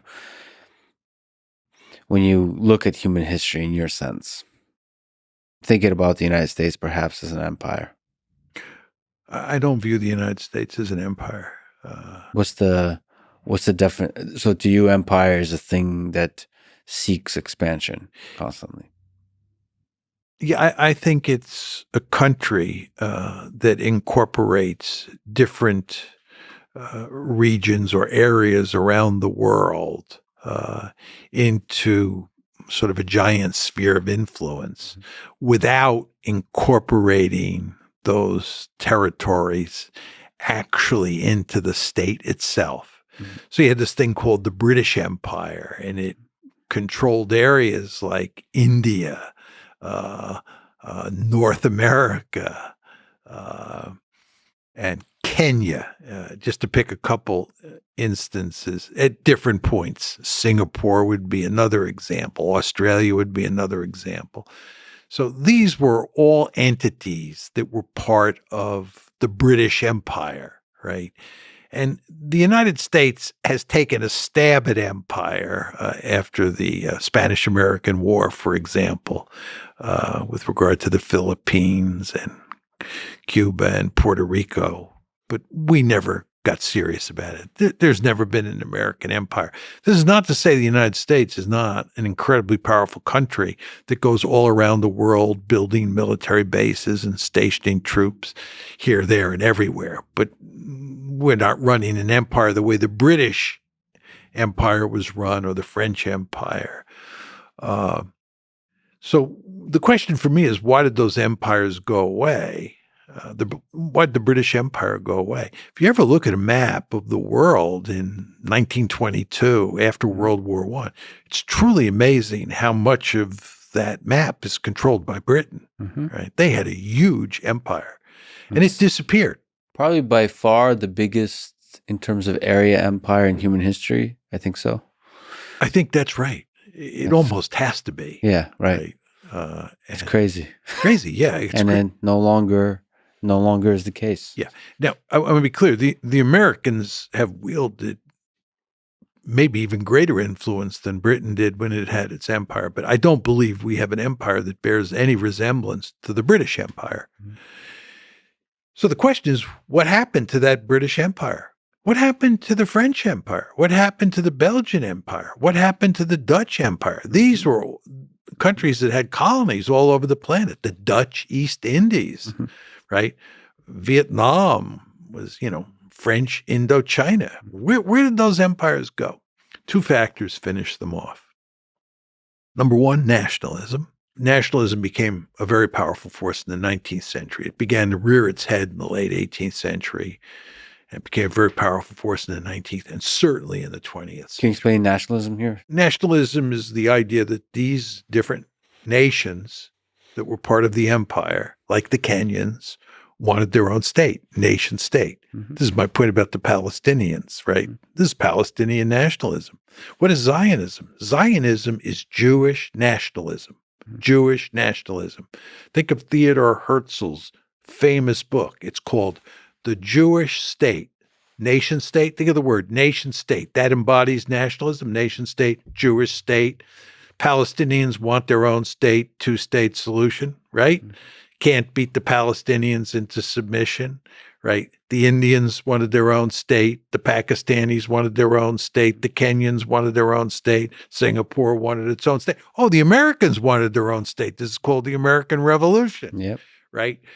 So that's the first reason, nationalism, that these empires disappeared. The second reason is that from a cost-benefit analysis, they no longer made any sense. And it was the coming of the Industrial Revolution. Once the Industrial Revolution comes, an empire is basically an albatross around your neck. I would argue that the British Empire was an albatross around Britain's neck in most of the 20th century. Some of my friends disagree with that and think there were all sorts of benefits from the British Empire. But you want to remember that in the 20th century, the three countries that really were powerful were the United States, Germany, and the Soviet Union. Those were the big three. Did any of them have an empire? No. That's a good card. In the industrial world, yes, you don't need, an empire. Right? What you need is a powerful manufacturing base. Well, the cost-benefit analysis is different before the Industrial Revolution. There's been many empires. There's no question that empires came and went, right? I mean, yes. Right. And all you have to do is just look at the British and the French in the 7 Years' War, 1756 to 1763. Mm-hmm. The British win, they get Canada, right? And that's why, Quebec, Montreal, all these big French-speaking areas are now part of Canada, right? So borders change, and countries got established. The United States being one. And remember, South America and Central America were once completely dominated by the Spanish, and in the case of Brazil, the Portuguese. But they all, in the 19th century, got their independence, right? And what I'm saying to you is in the 19th and in the 20th century, there were two forces that were really driving the train. One is nationalism, and then the other is the Industrial Revolution, which changes the cost-benefit analysis. Almost too crazy of a question, but if you look, let me calculate, let's say 500 years from now, and you, John Mearsheimer, somehow travel through time and are at a bookstore looking at the entire history of human civilization in a single book, what role does U.S. play? Like, what's the story of U.S. over the next 100, 200, 300 years? Is it a big role, small role? Well, that's a long time. If you ask me, let's just say the next 100 years. Yeah, that's okay. I think that's still tough. That's still tough. But actually, I think we're in excellent shape. Mm-hmm. And here's the reason. Going back to the beginning of our conversation, you asked me, about power. And I told you the two principal building blocks of power are population size and wealth. Mm-hmm. Okay?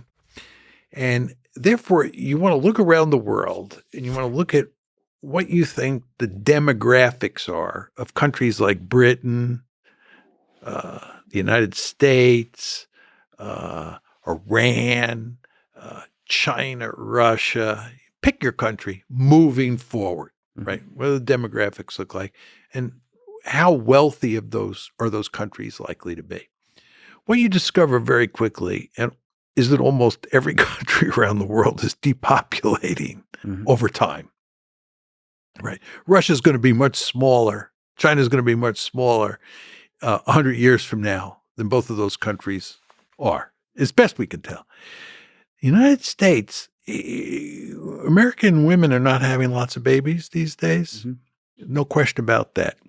But we have immigration. We're an immigrant culture. You're a perfect manifestation of that. Yeah. You're perfect. You're now an American. That's wonderful. Yeah. We need more people like you. Yeah. Right? Mm-hmm. So when I hear Donald Trump and others arguing that immigration's a terrible thing, this is ridiculous. Immigration is what made us great, right?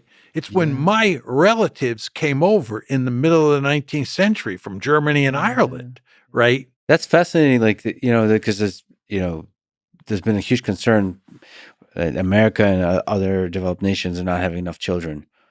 But you just made me realize, in the long arc of history, the United States has gotten really damn good at integrating immigrants and helping them flourish. The whole diversity of that makes up absolutely America. Right. There's a machinery of integrating other cultures. Yeah. Just very quickly on this. That's fascinating. Sam Huntington's book, Who Are We? Yeah. Which in many ways, I love that book, but it has one fundamental flaw. And a number of people told him beforehand that flaw existed and he didn't fix it. But Sam argues in the book that we have large numbers of Hispanics in this country. Mm-hmm. And we're doing a very poor job of integrating them into the mainstream. And they're not becoming Americans. And because many of them are concentrated in the southwest of the United States, unlike other ethnic groups that were spread out all over God's little green acre, right, we're going to have this cohesive group of Spanish-speaking Americans, right, who are going to want to break away. And the United States is no longer going to be, a reasonably coherent nation state. He's wrong. All the evidence is that Hispanics are integrating into the American mainstream more quickly and more effectively than the European immigrant groups that came starting around 1835. If you look at immigration from Europe into the United States, leaving aside the original WASPs who came over and founded the place, the immigrants start coming in large numbers in 1835, and we really don't shut the door until 1924, right? This is a crude overview, starting in 1835 and running up till about 1885, it's mainly Germans and Irish. That's why Germans are the largest ethnic group to ever come to the United States, and the Irish are right behind them. These are the European ethnic groups we're talking about. Then starting in 1885, Poles, Jews, and Italians start coming, right? And the Germans and Irish keep coming. And this is why Ellis Island is opened. I think it's 1893. Ellis Island is opened because Castle Garden in New York, which had handled all the previous immigrants coming across the pond, Castle Garden couldn't handle them all. So they opened up Ellis Island. That's why somebody like me, I can't find my distant relatives' records in Ellis Island because they came through Castle Garden, right? Whereas lots of Jews I know, lots of Italians I know, they can find their relatives' records in Ellis Island because they came through Ellis Island. The point is, you had all these immigrants who came in roughly between 1835 and 1924 when we shut the gates. This is the only time we've ever really shut the gates in a meaningful way, right? And this is what made America great. Right? All these people, and they made lots of babies, right? So in some sense, make America great again means getting more immigrants in. Well, we opened the gates again in 65. Closed them in 24, opened them in 65. I'm oversimplifying the story here because we didn't completely shut them. We almost completely shut them in 24, opened in 65. And we've had huge numbers of immigrants flowing in. Yeah. These immigrants who have been flowing in since 65 are not Europeans. They're not mainly Europeans. They're mainly Hispanics and Asians. If you look at those Hispanics and Asians, they're integrating into the American mainstream at a much faster and more effective clip than was the case with those immigrants who came in the 19th century and early 20th century. The Irish, oh my God, they were treated horribly. There's a book, a very famous book that's been written called When the Irish Became White.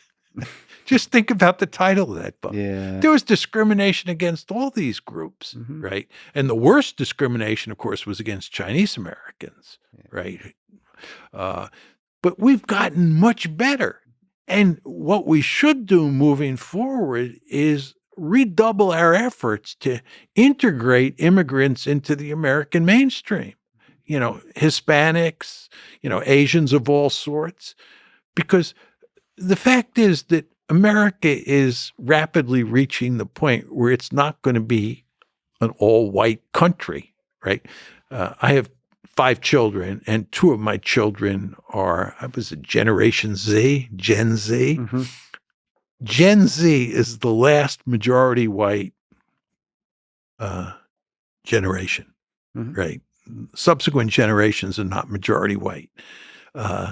So for anybody who's bothered by this, I'm not bothered by that, but for anybody who is bothered by this, they better get used to it because Americans aren't making enough babies that we can continue to grow population-wise in a robust way. So we need immigration, and we're an immigrant culture. And this is a great virtue. It has been a great virtue over time. It should be a source of hope, not worry. That's my view. That's my view. And America, when it works, is a place that is very attractive to immigrants, and immigrants can do very well here. And then the real key moving forward is intermarriage, right? And you have a huge amount of intermarriage, right? Somebody was telling me not too long ago that the highest intermarriage rates in the United States are among Asian women, Asian American women, Asian women, and Anglos, right? And I say, wonderful. Great. Yeah. No, the more love is the fastest way to integrate. Yeah. Well, what you want to do is you want to eliminate difference. Yes. Right. You want to eliminate difference. Right. It's like, people who say I'm an anti-Semite. Right. I have two grandsons who Adolf Hitler would have thrown into a gas chamber, one of whose first name is John and middle name is Mearsheimer. Right? Yeah. This is what you want. Yeah. Right? Steve Walt's wife and his two children would have been thrown into a gas chamber by Adolf Hitler. Yeah. Right? This is what you want. You want intermarriage. Now, there are a good number of people in some of those groups, especially among Jews, who don't like intermarriage. Right? Yeah. But they've lost because I haven't looked recently at the data among for intermarriage rates among basically secular Jews, but it used to be around 62%. Large numbers of Jews marry Goyim. And they've lost because of intermarriage. Intermarriage helps fight tribalism, destructive kind of tribalism. Exactly. It's nice. Calling me an anti-Semite? They haven't met my grandsons, my son-in-law, a niece that I have, nephews that I have. Brother-in-laws that I have, Jewish, right? Come on. And this gives a really nice, hopeful view of America is the integration of different cultures, different kinds of peoples. That is a unique property of America. Yes. But just to go back to where we started, it was not smooth in the beginning. All things are rough in the beginning. All things are rough in the beginning. What advice would you give to a young person today about how to have a career they can be proud of or a life they can be proud of? Well, I think it's very important to make sure that you do something in life that really interests you. My mother used to use this phrase, floats your boat. You want to do something that floats your boat. Or to use another one of my mother's phrases, you want to do something where you get up out of bed in the morning with a bounce in your step, right? So I think that, if your mother and father want you to be a lawyer and they're pushing you to be a lawyer and you don't want to be a lawyer, you want to be a policeman, be a policeman, right? Don't do what other people want you to do because it's very important to find a job, an occupation that you really love. The second thing I would say, and this has to do with your point about humility.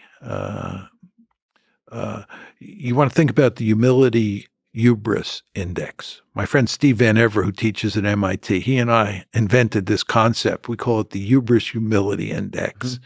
And you want to have a healthy dose of humility, but you also want to have a healthy dose of hubris. You want to think you can change the world. You want to think you can make things better for yourself. You want to take chances. You want to think sometimes that you know better than other people do. Hubris is not a bad thing, but at the same time, you have to have humility. Yeah. You have to understand that a man or a woman has his or her limits. And you want to listen to other people. You want to be a good listener, right? So always remember the importance of the hubris humility index and the importance of having healthy doses of both hubris and humility. Speaking of humility, you're mortal, like all humans are. Do you ponder your mortality? Are you afraid of it? Are you afraid of death? I'm not sure I'm afraid of death. I don't want to die because I enjoy life so Having too much much. fun?